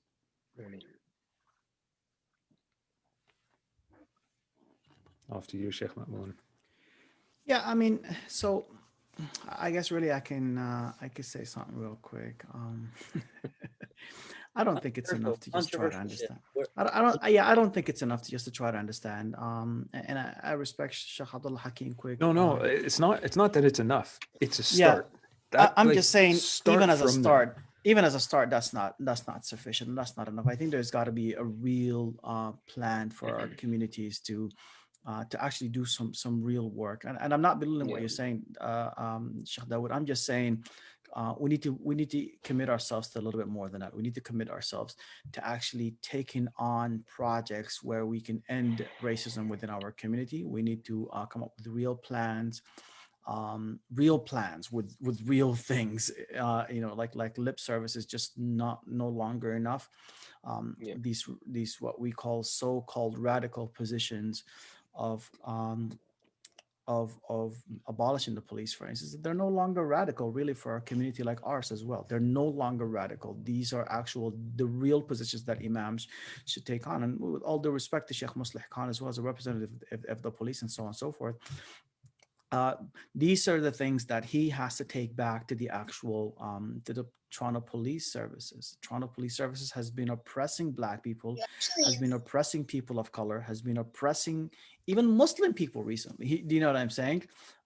For far too long, they are a whole bunch of uneducated people who are put in the most complex of human situations to deal with them, and the only tool they have is a gun. It's just such a bad combination of things. Do you see what I'm saying to you? You have so much power, you require no more than a high school degree, and you are placed in a position where people are dealing mental health trauma. You're dealing with so many different issues, and you are not at all trained to talk people out of killing themselves. You are trained to shoot. The vast majority of time the police actually gets trained on anything is basically really subduing other people and having control. That doesn't make sense anymore. We know that this doesn't work, and the truth of the matter is, I don't care how much they're being trained on this. We know, like, what's that crazy guy who ran into a whole bunch of people driving a van just because he couldn't get a girl? What's his name? Yeah. Get The his incel name guy. wrong. Yeah, no, yeah, Yeah. it's perfect. Yeah, it's Young perfectly Street for us to go ahead and calm that guy down. And no, I'm not going to shoot you. And everybody else sees it, and everybody else hails that guy as a hero. But yet, when we have, our uncle Muhammad Rashad, for instance, he gets shot up in his own apartment, bro. You see what I'm saying? Yeah. With no one inside of his room. Yet we know for a fact that if you're a white person, you're not going to get shot up and killed. We just know this. This is not a joke anymore. You see what I'm saying to you? And that if you are a person of color, the police will come out there fearing for their life because of how you look, not because of any knowledge of any history whatsoever. Because if an incel person can kill people and they can hold them, and I'm not talking US, because sometimes a lot of people always say, oh, you guys are talking US, we're not American, And I say to you, I like the moment I hear, I don't even have to like see them. I know this is not a black person. Like, the moment they actually say, I don't even have to look. And my question is like you don't know what you're talking about. To add to what Sister Maimuna was saying, for instance, one of the most amazing things that always hits my head is when my first daughter, Maryam, was being delivered, for instance. And my wife was screaming and yelling, telling them like she's in pain for certain things, right? And her doctor is eventually, really essentially telling her like man up type of a thing, like man up, like it's okay. Oh, you can do it. Oh, you can this. And all of a sudden, just a couple of days ago, a report came out in the United States of America saying that the opioid epidemic, right, that happened only to white people, because black people don't actually get believed that they're going through pain anyway, so they don't get these types of painkillers prescribed to them. Like imagine this, like the kind of consequence that we're talking about here. We are supposed to deal with pain because we are stronger, so-called. You see what I'm saying too? At the same time, we are always expected to forgive people when they screw us over. We're expected because they have some sort of allyship with us. We're expected to forgive Justin Trudeau when he painted his face black and stuffed his pants and stood there like a fool, right? But just because we come from a community where we think the liberals are going to support us, we're expected to forgive him and to move on just because that's what's better for us. Like imagine, Mashaykh, I want you guys to honestly like understand this. We're expected to always choose the better of the two worst situations because of where we are all the time, because there's just no good situation. There's just no good situation. The situation that we have to go through is always, okay, the better of what's better for us to forgive Justin Trudeau and to move on with his racist tendencies and all this nonsense that he's talking, right? Like the lip service that he's been given to black people and to Muslims, by the way, as a whole, who have voted for him for so long and supported him, right? Or should we call him out to task and then get a progressive conservative government that's going to kick us out of the country, that's going to be worse for us? Like this is the type of a discussion that we're actually having here, right? When Justin Trudeau, for instance, goes ahead and I know this is like it's a charity organization, so I don't really talk politics, but we are talking honestly about issues that are so intermingled, right, with the politics, with the society itself, with our actual uncles, with our fathers and mothers at home who don't believe that we are going through these kinds of difficulties. My father, when we came to this country here, and I told him,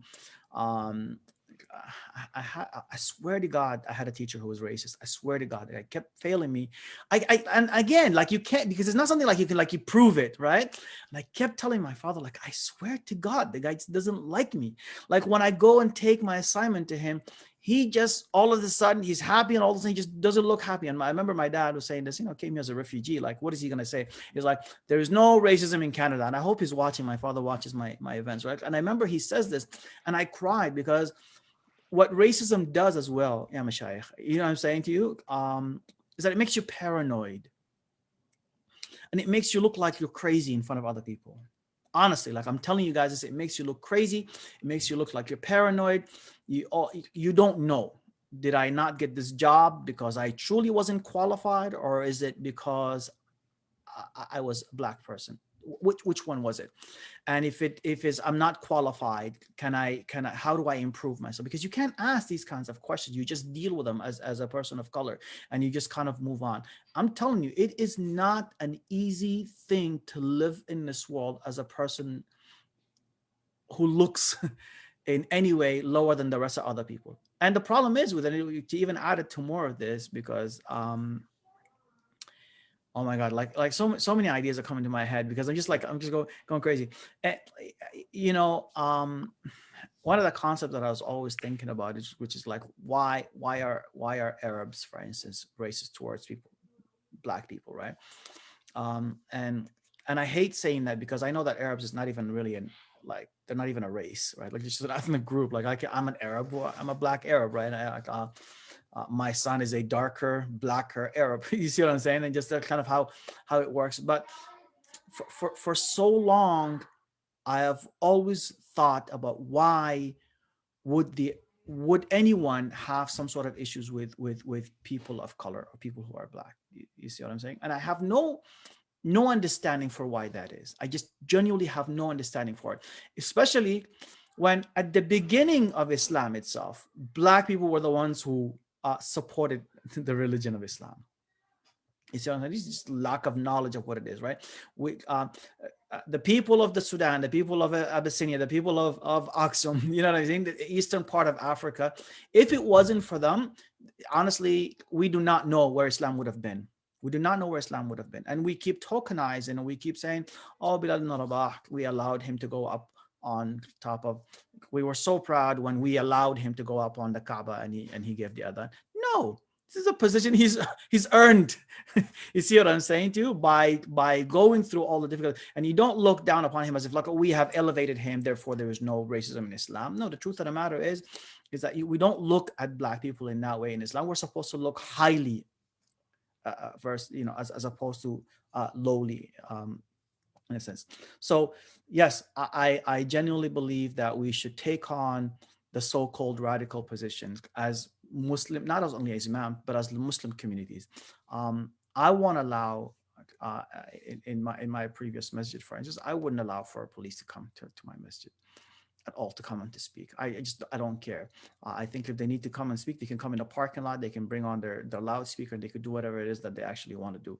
Because I realized that the times that they actually came, they're oblivious to our concerns. They have no idea what we're talking about. I live in the Durham region. I don't know if you guys know or not, but in the Durham region, and the chief of police in the actual Durham region police came to my masjid one time, and I had this discussion with him. But this is the same place, the same region where a black boy, I'm telling you, like, a black boy got beaten until he lost his eye by another police officer who was off duty from Toronto. And when the Durham police got called, like, this is how crazy this is. When they got called, they covered it and pushed it under the rug and didn't even report it. Right. And when I say that to him, it's under investigation, so we're going, no, bro, I'm scared. Like, I'm telling you, I have children who are black. I'm scared for them. You see what I'm saying to you? That's what I keep saying to people. I'm scared for them. The same way as when my daughter, Maryam, for instance, when the New Zealand attack happened, she had a problem with her mother wearing hijab and leaving the house. She had it, like, rightfully so, right? I have that concern about my kids all the time. You see what I'm saying? Like that's honestly, that's the only way that people can actually understand what we're talking about here. The same way you were scared for your wife and for your daughter to leave that day because of an attack in Quebec City. It was only like a day or two. For most people, most Muslims, it was a day or two, because after that we were all secure. They sent us police to our masajid. We were all cool after that. We felt cool and comfortable with it. But that is truly the feeling I have about my children on a regular basis, every single day when they actually leave the house. Because you know what? The moment they do something stupid, like kids do, or even not, or even assume that you have been done something stupid, any person can beat them up and they would be believed over my children. And not only that, I would go through years of not knowing, right, whether my kids did something wrong or not, or whether I'm paranoid about them. You just see what I'm saying? Like when I tell you, it's a mental dilemma for people like us who are living this. It's a mental concern on a regular basis. I don't know if my kids are getting good marks or bad marks from school because the way they look, or because they're truly not performing well. I don't know. I will never know, Sheikh Hussam. I will never know. You know what I'm saying? I have not had any teacher, and I'm sorry for going on this rant because I really have to explain this. I have not had any teacher who was my color, ever. The first time I've been taught by a Black professor was in university. Oh my God, was it ever refreshing, because I can talk to him. I can say to him. In high school, I used to have this gym teacher who every time he sees me, he would speak in Ebonics to me. It was a white guy. See what I'm saying? Like every time he sees me, he says, "Yo, Mamoon, my main man." And he thought this was the coolest thing ever, right?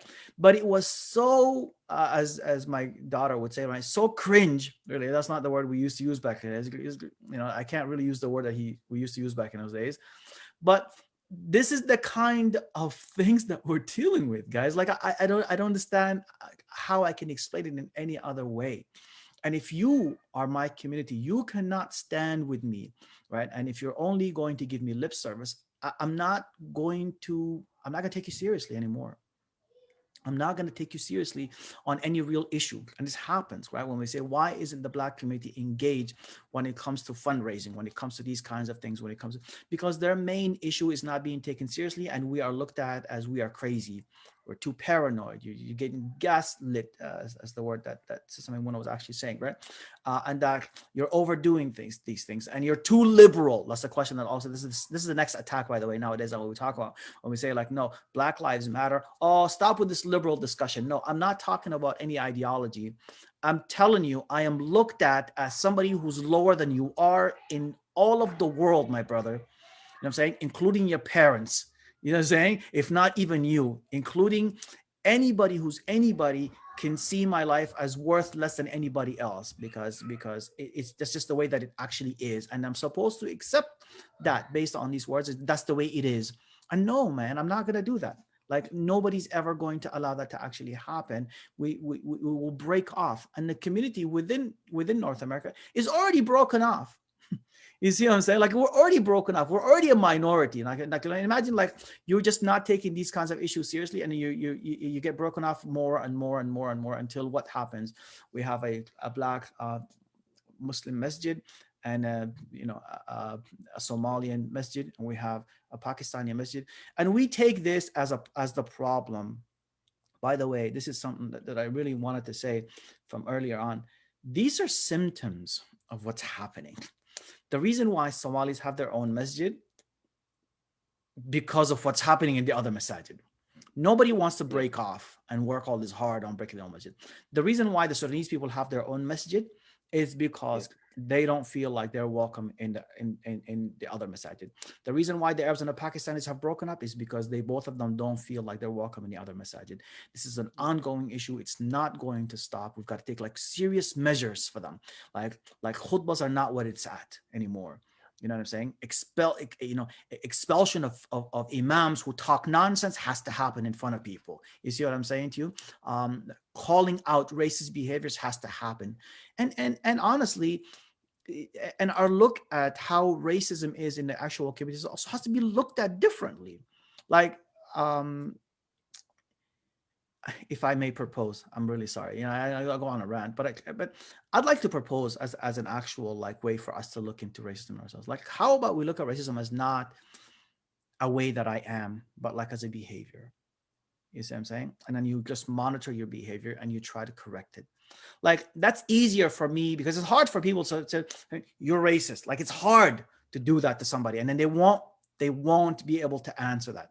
But you can say, listen, some of the things you do are quite racist, bro. And maybe you need to kind of fix it, right? Because it's easier for us to take on that kind of behavior, that kind of framing for the idea itself. Like, this thing that you just did is racist, and then therefore what you're just not gonna do it again. You see what I'm saying? And then you move on towards it, because I'm not going to be able to change what's inside of the people. Honestly, I cannot. I wish I could, but I sure am going to like call you out on things that are going to hurt my feelings and things that are going to hurt the feelings of my children and my family. I'm going to call you out on it. I'm not going to allow it to actually happen. And I expect people to stand with me when this happens, even even if you think I'm crazy, because my feelings mean something, man. You see what I'm saying? Like, my feelings matter. They actually, they're the reason why I feel hurt is because I'm a person, you know, not because I'm crazy, right? And as a person, I have that right to feel hurt, and I have the right for you to change the way you're behaving in a way that I see as hurtful to me, so I can feel a part of your family. Bro, do you know how many, I mean, all of you guys look like you're married. I don't know if Sister Maimuna is, right? But you know how many things we do or we stop doing, even when we know, or we think we're not doing something wrong, just so we can please other people because they're hurt by just normal behaviors that we're actually doing. We do this all the time. Why can we not do it to our brothers and sisters in the masajid? Why? You see what I'm saying? Beautifully said, Sheikh Mamoon. I really appreciate it, and I benefited a lot, especially when it comes to the position about, you know, taking radical positions. A lot to think about. And before going anywhere, I'm so sorry. I just do want to acknowledge that Sheikh Naveed Aziz is on this call here. So I noticed. I'd love to have him. Yes. Is that him? MashaAllah. Be very happy. Where he is. Oh, it is him. Yeah, Allah. Assalamu alaikum. Oh, this is this. Wa alaikum assalam. How are you guys doing? Alhamdulillah, Sheikhna, كيف حالك? Alhamdulillah. Allah yahfazakum, jazakumullah khairan. Sheikh Mamoon, jazakumullah khairan. That was profound. Allah yahfazakum. But I want to add something very quickly to what you were saying. And please excuse me if this was mentioned already. But I think instead of just focusing on mitigating and eliminating racism from our communities, there has to be a further push towards inclusion. And what I mean by that is, even on our boards of directors and our board of trustees for the masajid, there has to be a policy of including minorities within our own community, right? And I think one of the things that I really appreciate that my masjid took a step forward in is that when I arrived, we did a survey of the different ethnicities in our community, and we made sure that every minority was represented, at least for a period of 1 year or 2 years, so that that board rotates. And I think that's something that needs to be done as well. You can't have a masjid that only has Pakistani board of directors or Arab board of directors. There has to be a further push for inclusion. And I think that will also help diversify the masajid themselves, that once people see that diversity on the boards itself, they'll feel more likely and more welcome in those spaces as well, inshallah. Second quick point, I saw this great movie on Netflix called The Hate You Give. It's not very family friendly, but it is a great movie that will create conversation with our communities. So I know people are watching stuff on Netflix anyways. If you are going to watch anything, then might as well watch something that, you know, will expand your horizons. And it's a great conversation about police brutality in the United States, particularly towards the African American community, and why, you know, African American communities are in the situation that they're in. You know, there's that narrative that they don't help themselves. No, that's not the case. It's not about them not helping themselves. This is a predicament that literally was forced upon them post abolishment of slavery. So I think it's a great conversation point as well for those of you that work with youth. And not to actually equate the obviously the experiences of African Americans with actually even Canadian Africans, or even immigrant Canadians like the Somali community, for instance, or even the Sudanese community or the East African community, for instance. But the truth of the matter is all that stuff is actually happening here as well. You look at the communities, the big Somali community, for instance, because I use this as an example. They say, you know, the gun violence is rising in that community, and I honestly I was working on a small little documentary in that area near Khadim al-Walid Masjid, and I'm starting to look around and I'm realizing that, well, there are no jobs, there's really no businesses in there that are actually hiring anyway. Like, everybody who's actually working in that community doesn't come from that community. The big businesses, they drive into that place. Well, of course there's going to be a higher level of crime that's happening, so we got to call these people out for this. Like, you can't come in our community, establish a business, you see what I'm saying to you, and not use just suck, take from our community and not give us anything back, and expect to have no actual real repercussions for that. You see what I'm saying? So it's not just the United States. I know in the US it's just much larger because a lot of research has been done on it. But even within Canada, within our communities, I come from St. Catharines in the Niagara area, and the truth of the matter is people of color live together, even in those cities, right? So we do live in Niagara Regional Housing. I grew up in Niagara Regional Housing, and yes, crime, violence, is I don't even know if it's higher really, to be honest. But I do know that we're over policed. Like, I do know that. Like, you see what I'm saying? For sure. And this happens. You know, I'll tell you guys honestly, the funniest story ever, and you guys won't believe this.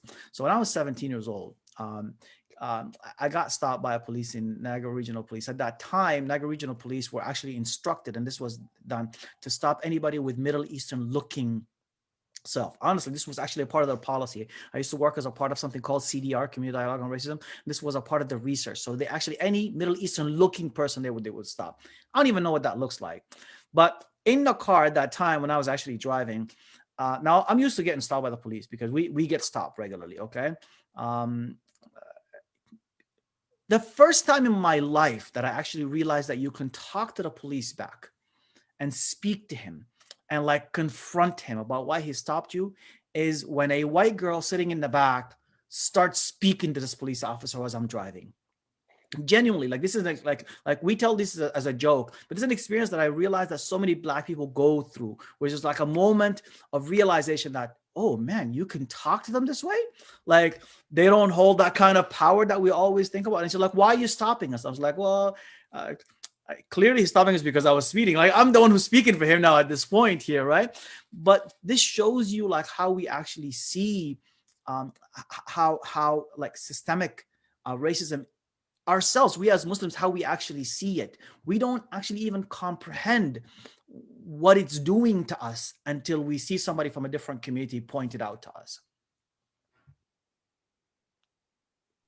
If I may add something to that, I think that also. First, Maimuna, I know Sheikh Musleh, he's been wanting to say something. I'm sorry, because we were attacking the police, and I know Sheikh Musleh. No, we'll pass. We'll give you the final. We'll give you the final floor, inshallah. No, I mean, it's just a couple of, I guess, thoughts.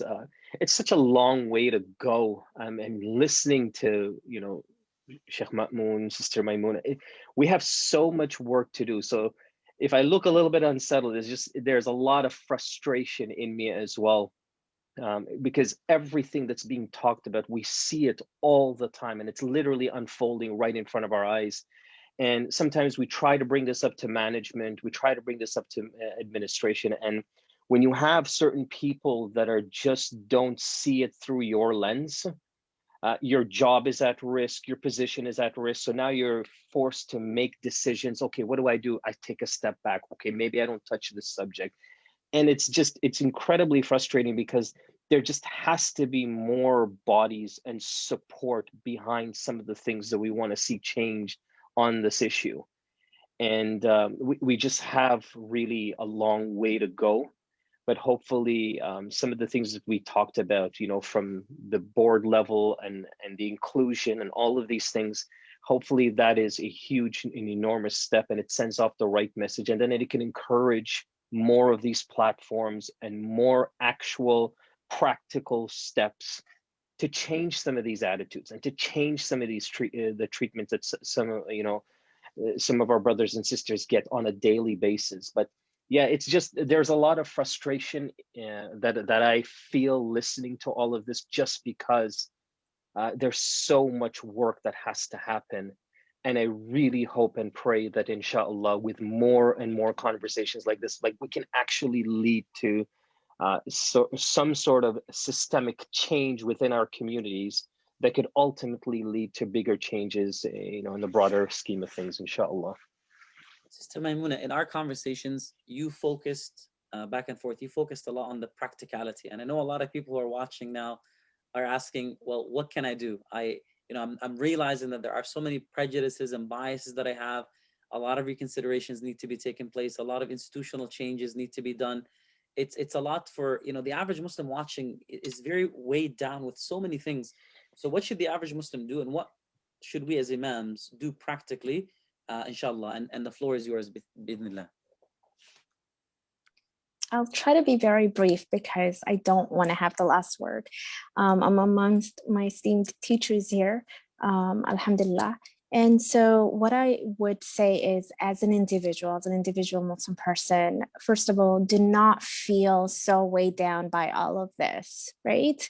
You are Muslim. You have the best stool in the world to solve any problem, that is Islam. So Prophet Muhammad, peace be upon him, and his companions overcame so much. Life is a test, right? And life is temporary. All of this is temporary as well. So you need to live a place from attached but detached as well. And so for your own sanity, for your own mental health, I would say detach. Do not go in too deep as well, and don't get too attached to the problem. Understand the problem and try to come up with solutions. And one of them is working on yourself, first and foremost, because change starts with the individual. Allah does not change the condition of the people until they change that which is within themselves. And so I would recommend examining your own self, examining your own state of mind, of heart as well. I've been looking at the heart for the past 15 years and trying to understand the different diseases of the heart. And Sheikh Muhammad, you were wondering why are people so racist? This does not originate in Islam. The truth is, racism historically existed prior to Islam. It came up during Islam as well, during the prophetic time as well. And it exists right now. And that being said, it's the nature of human beings. It is a behavior. It's not who we are. It's what we do. We are innately good. We were born on the fitrah. And so what happens is, through conditioning, because of our environment, and to break that down for people who don't understand what that means, it comes from clinical psychology, is the way that our environment, where we live, our world, is shaping our thinking and our behavior. You have to understand, you live in a controlled environment. You're being manipulated psychologically every single day, and you're being preyed on every single day so that you can serve a purpose, which is contributing to the capitalistic mindset and society that we live in. And so division is part of that, right? To divide people, divide and conquer. Division is part of that naturally. So you need to overcome this with Islam, because you've been given the right tools. And so examine yourself, examine your own heart, examine the diseases that are in your own heart, and work towards the process of tazkiyah, purify your heart. And that breaks down into a cycle. So 3 things you must do consistently. First and foremost is come to a place of tawbah, forgiveness. Seek forgiveness in Allah subhanahu wa ta'ala. Forgive yourself as well for your shortcomings. We're all human beings. And then seek beneficial knowledge. So understand the history of racism, understand Black history, African American history specifically, so you can learn from them. You can learn how they handled it as well, and it'll provide you with courage. Understand Islamic history as well. There's a lot of bravery and courage that is provided through our own religion. We have moved further away from that because of things like what I call post 9/11 self-image psychology that's been distorted. The Muslims have been told post 9/11, because we all suffer from traumas. We have been told that Muslims are not good. And when you see that over and over and over on the news and in your community and in people, that does something to your psyche, right? It kills your self-confidence as a Muslim. And so restore all of that in yourself, and we project what our heart is to others, right? So if we have diseases in our heart, if we are not self-loving, we are not going to love other people, right? We're going to mistreat other people if we ourselves are hurting. So deal with all of that. Take time to self-reflect, journal as well. And you'll see in your journaling, your thoughts and things that are repeated will come up. So heal yourself, work on your healing spiritually. And I understand, Shabnam, what you said, how this affects us psychologically, how it affects us spiritually, mentally, emotionally. So as Black people, we have it, you know what I mean? It's slightly different for us, but it's not easy as well on the rest of us as Muslims. I understand that. So take some time for self-care and work on that tazkiyah cycle. So beneficial knowledge is the second one. And then the last one is mujahada, self-struggle. You have to struggle with yourself constantly to do the right thing. Check your own thoughts when you are passing a judgment on somebody and you see somebody who is dressed in a style that may look like what you've been taught through TV, that this is what a criminal looks like, right? think twice and say, hey, that person could possibly be an imam, but culturally, you know what I mean? This is his culture. He's African American and so, or African Canadian, and so that is why he's dressed the way he is dressed. So I'm not going to pass judgment on this person until I have more evidence. So examine your thoughts. Every thought we have about other people is not the exact truth. It could be distorted. There's waswas from shaitan. Make 70 excuses for people, right, as well. Forgive their shortcomings. So work on that cycle of purification of the heart. So those are practical steps the individuals can do. And then in terms of imams, I know you have a lot to handle as well, and there's a lot on your plate, but also work with the management and the board and community leaders as well.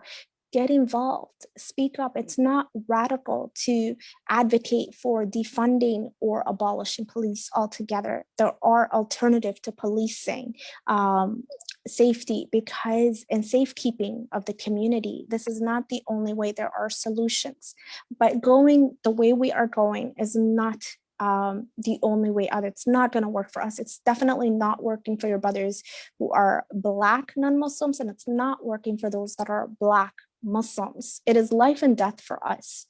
So something has to give, something has to change. It cannot be the way it is. And that's why people are on the streets. People are risking their lives because something needs to change. And so support that change as well. I'm sorry, I promise not to be long-winded. So I'm just looking at my notes here. And then of course, as our brother Malcolm X, may Allah have mercy on him as well, mentioned, there is a global anti-Black racism as well. So it's not just local, but it's also global. And then as you said, in terms of the youth, it's not just African-American youth, but it's also the Canadian youth face the same thing as well. In Canadian communities, like the Somali communities, we are redlined. So understand what that means and further look into this and investigate and study this. Our conditions are set up the way they are on purpose. People wouldn't even rent to us in these communities, so that Somali communities are pushed right into what Afro-Caribbean Canadians are facing into government housing. And then in that area, it becomes a controlled environment. The businesses and the stores and the things that are around that move in, like alcohol and drugs, are not by accident. And right now, drugs are being moved into the community legally. We're having marijuana stores that are popping up everywhere. There was even one that popped up right behind the masjid, and there was a whole petition to get rid of it. Because there's going to be Muslim if I may add, I remember this discussion was actually happening, and when the petition was actually being passed around, unfortunately, it didn't get enough support from the Arabs and the Pakistani members of the community. You see what's happening here, right? Like we're not actually seeing what in itself. I'm really sorry for interrupting, Maimuna, but I actually want to point that out because that was something that was really important. I was looking at the petition, and one of the complaints from the actual community at that time is that people who are only signing this petition are only Somalis. What's going on here? And that's because nobody else is seeing the danger. We lost a lot of youth to that, and that is the danger. People that I grew up with that are no longer here or are in jail for life. And so that is the danger. And the truth is, it doesn't only stop at our communities, but it will pass on, and it has passed on to other communities as well. There's the indigenous community that we haven't even touched on as well. And so there's a lot to learn. There's a lot of work to be done, but we were created for this. Life is nothing but a task. So we need to have tawakkul and rely on Allah subhanahu wa ta'ala. And I don't need to tell you any more of this. I am a student of some of you. So I will let you guys have the last word. Jazakallah khair. I just want to say something just to add to what she's saying, Sheikh Hassan, and I'm going to stop, inshallah. It's one of the very important practical, like really points to actually working on yourself, which is, and it's a question that I ask everybody, how many good Black friends do you have? And I'm not talking about like associates, like, you know, those who we see, oh, this is brother so and so on at the masjid, and you give them the 3 hugs, and like that's not your friend. Like, who comes over to your house, eats with you food, and talks to you about his issues? Honestly, if you don't have people from all types of races who are good friends with you, who hang out with you, who talk to you about their problems, who tell you the concerns of their families, their wives, their children, so on, you don't actually have a friend, and you never be able to understand what's really happening here. This is a practical thing. One of the things that Canada prides itself in is this whole idea of a melting pot. right? But yet when we choose to live, and I know not a lot of people have choices, but when we choose to live and we choose to make friends, we choose to live in a community that looks just like me, and we choose to and that's obviously that's normal, that's natural when you're an immigrant, because you want to feel like you still belong, but you're not taking advantage of why you came here. Like, you didn't just come here for money. You came here to broaden your own perspective, to become a better person as a whole. It's not just to make more money than you were making back home in Sudan and Pakistan or whatever it is. You came here for something else, to become a better person, right? So that happens by you mixing up with different types of people, by understanding what other people are actually talking about and what they're actually saying. You don't have to agree with anything, but you have to be able to talk to people and to see them and to see where their perspective is. Nobody, people whom I talk to, for instance, don't really believe some of the things that I say to them when I tell them stories about getting stopped and stuff like that, and all these things. But the moment you start to hang out with me and you get in the car with me and I get stopped when you're in the car with me, guess what's going to happen? Like, you're going to all of a sudden realize, oh no, this is actually happening. This is really happening. You see what I'm saying? So that's really important. Have yourself some good friends from all types of walks in this world, man. Sheikh Muslih, Sheikh Mafid, any last words of wisdom, inshallah? Go ahead, Sheikh Sheikh Muslih go first. No, please go ahead, Sheikh Muslih. Go ahead. My last, I guess, thoughts here is that I really hope and I pray that, that as we move forward, that we seriously take some time to think of what our positions are that Allah subhanahu wa ta'ala put for all of us, and how we can utilize that to continue to practically change or bring more conversation and awareness to some of the issues that we've discussed. And I totally agree. The khutbahs, they just don't work. I mean, and even maybe the lectures even. So just preaching this stuff is simply not enough. One really important takeaway for me in this discussion today is, I think I will think about how I want to approach some of the administration in different places that I'm involved in, and see where and how this conversation can unfold amongst them, and some of the things that we can practically do to add and to create that sort of inclusivity that we need, and how else we can send out strong messages of our position in some of the issues we've been talking about. So I think I will definitely do that and figure out how to do that as well. You know, I'm going to leave you guys with this.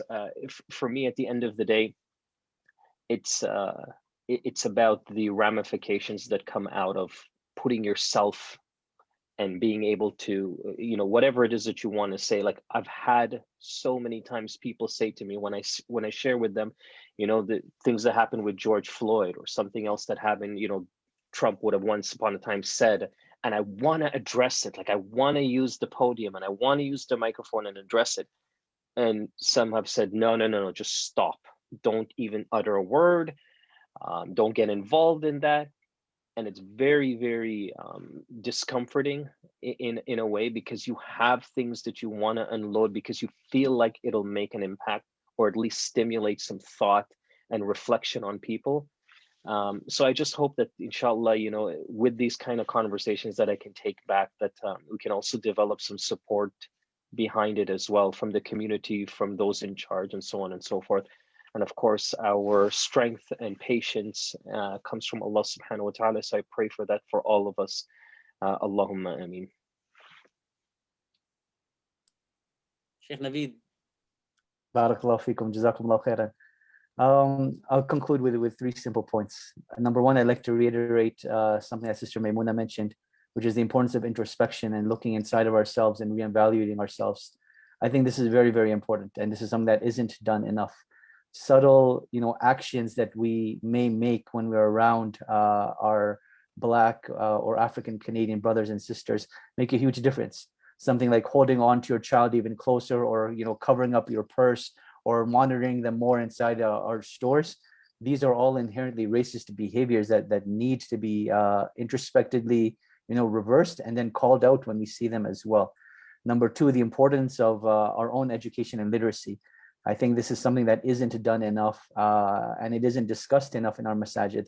So I agree with Sheikh Muslih's point that it's not enough just to have a khutbah about it. It's not just enough to have a class about it, but there should be like town hall meetings in the masajid and open discussions within the masajid of, okay, how do we counter this? And I want to share with you guys a very good book that I came across. Actually, it's not coming up because of my blue screen, but it's called White Fragility: Why It's So Hard for White People to Talk About Racism. It was a New York Times bestseller. And honestly, it's a phenomenal book. And there's so many things that we can extract from the book and apply to our own community. That why is it so difficult for us as a Muslim community to talk about racism at times? So many parallels, and we need to increase our own literacy. And then number 3, the importance of the spiritual aspect of this. And I don't remember who was talking about this, but when you look at the Prophet sallallahu alaihi wasallam, one of the things that beautified his character so much was his constant connection with Allah subhanahu wa ta'ala. And if you look at how Allah subhanahu wa ta'ala describes him in the Quran, he says, لَقَدْ جَاءَكُمْ رَسُولٌ مِّنْ أَنفُسِكُمْ عَزِيزٌ عَلَيْهِ مَا عَنِتُّمْ حَرِيصٌ عَلَيْكُمْ بِالْمُؤْمِنِينَ رَءُوفٌ رَحِيمٌ. That if you break this ayah down, he says that there has come to you a messenger from amongst yourselves. It greatly pains him, the pain that you suffer, and he wants that which is good for you, and he is compassionate and merciful with the believers. So 3 descriptions and then 1, concluding point. He mentions that number 1, the Prophet ﷺ built rapport with you because he's from amongst you. So everything that a person can experience, the Prophet ﷺ would have experienced already, and thus he can build rapport with you.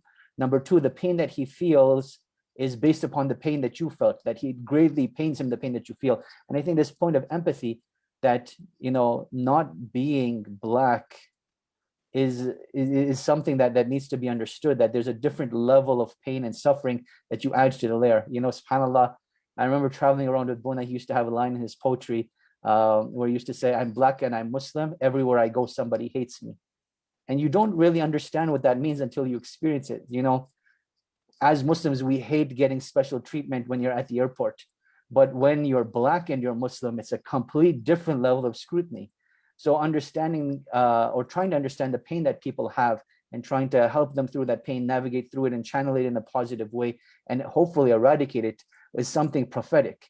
And then the last thing is that he wants that which is best for you, and he's compassionate and merciful with the believers.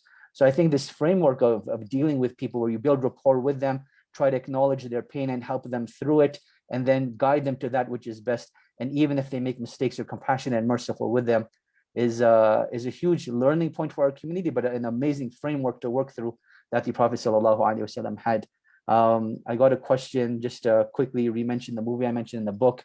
The movie that I mentioned was called When They See Us. Again, it's not very family friendly, so it is probably for a more mature audience, but if you work with teenagers and university students that are already watching this stuff, it's a great conversation piece. And then number 2, the book that I mentioned, it's called White Fragility: Why It's So Hard for White People to Talk About Racism, by Robin DiAngelo. And it was a New York Times bestseller, a great piece even for us as a community to draw parallels from and see what we can benefit from it as well.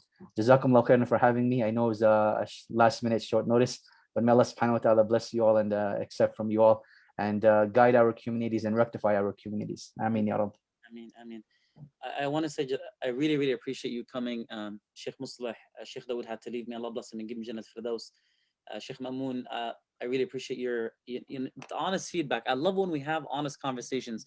And it's good to be uncomfortable. It's good to learn. And I benefited so much from, the discussion. And I continue I'm uncomfortable all the time, Sheikh, just so you know. I'm naturally uncomfortable. Lala, I feel very comfortable when I talk to you. So I don't know what you're talking about.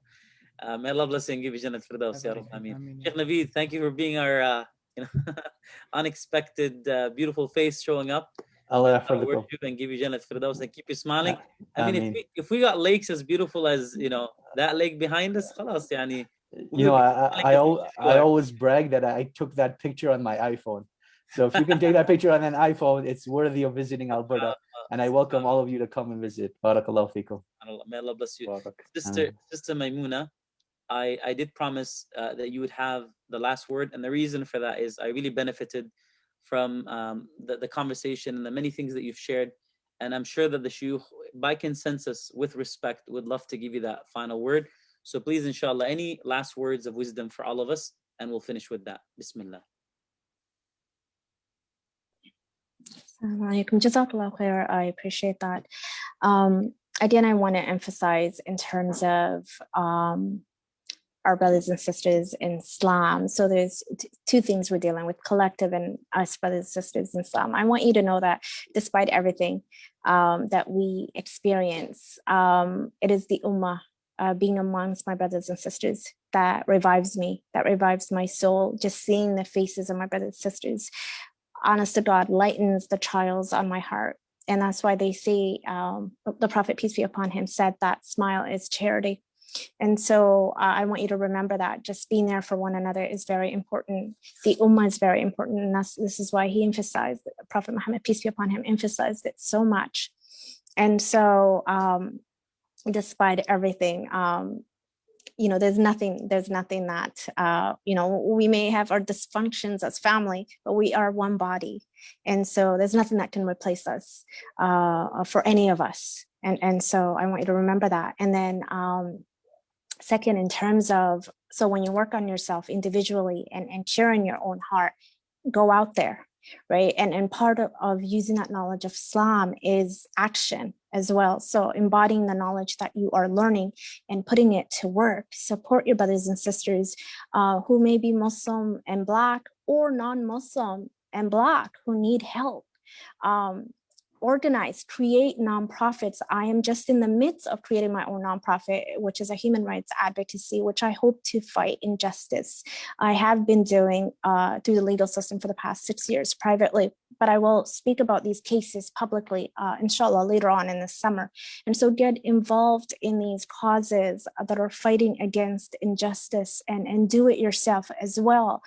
Go to rallies, sign the petitions, please care. Just care and sign the petition. It could be as simple as signing a petition or sharing a campaign on social media. Get active and keep moving. Keep moving is all I ask you to do, and get involved, please. And connect with diverse communities. Don't just be excluded to your circle of friends, as Sheikh Mahmoud said earlier, but go out and meet other people of diverse backgrounds and befriend people of different diverse background in Islam and non-Muslims as well, and see how you can serve them. Because the Prophet, peace be upon him, his vision was serving Allah subhanahu wa ta'ala by serving humanity. So serve humanity and embody his example as well and his sunnah. Please forgive me for my shortcomings, and anything beneficial that I may have said today is from Allah subhanahu wa ta'ala. Assalamu alaikum. Alaikum salam. Jazakumullah khair. May Allah bless you all and give you Jannat Firdaus. Thank you for coming, everybody who joined on Facebook here. May Allah reward you and give you the best in dunya and akhirah. And inshallah, this is just the beginning of many more conversations, and we're all taking, inshallah, much from it. And we will continue, inshallah, publicly and privately learning and discussing so that we can serve the community in a better way. May Allah accept from all of us, Ya Rabb, and guide us to clarity and truth. Jazakumullah khairan for tuning in. Wassalamu alaikum wa rahmatullahi wa barakatuh.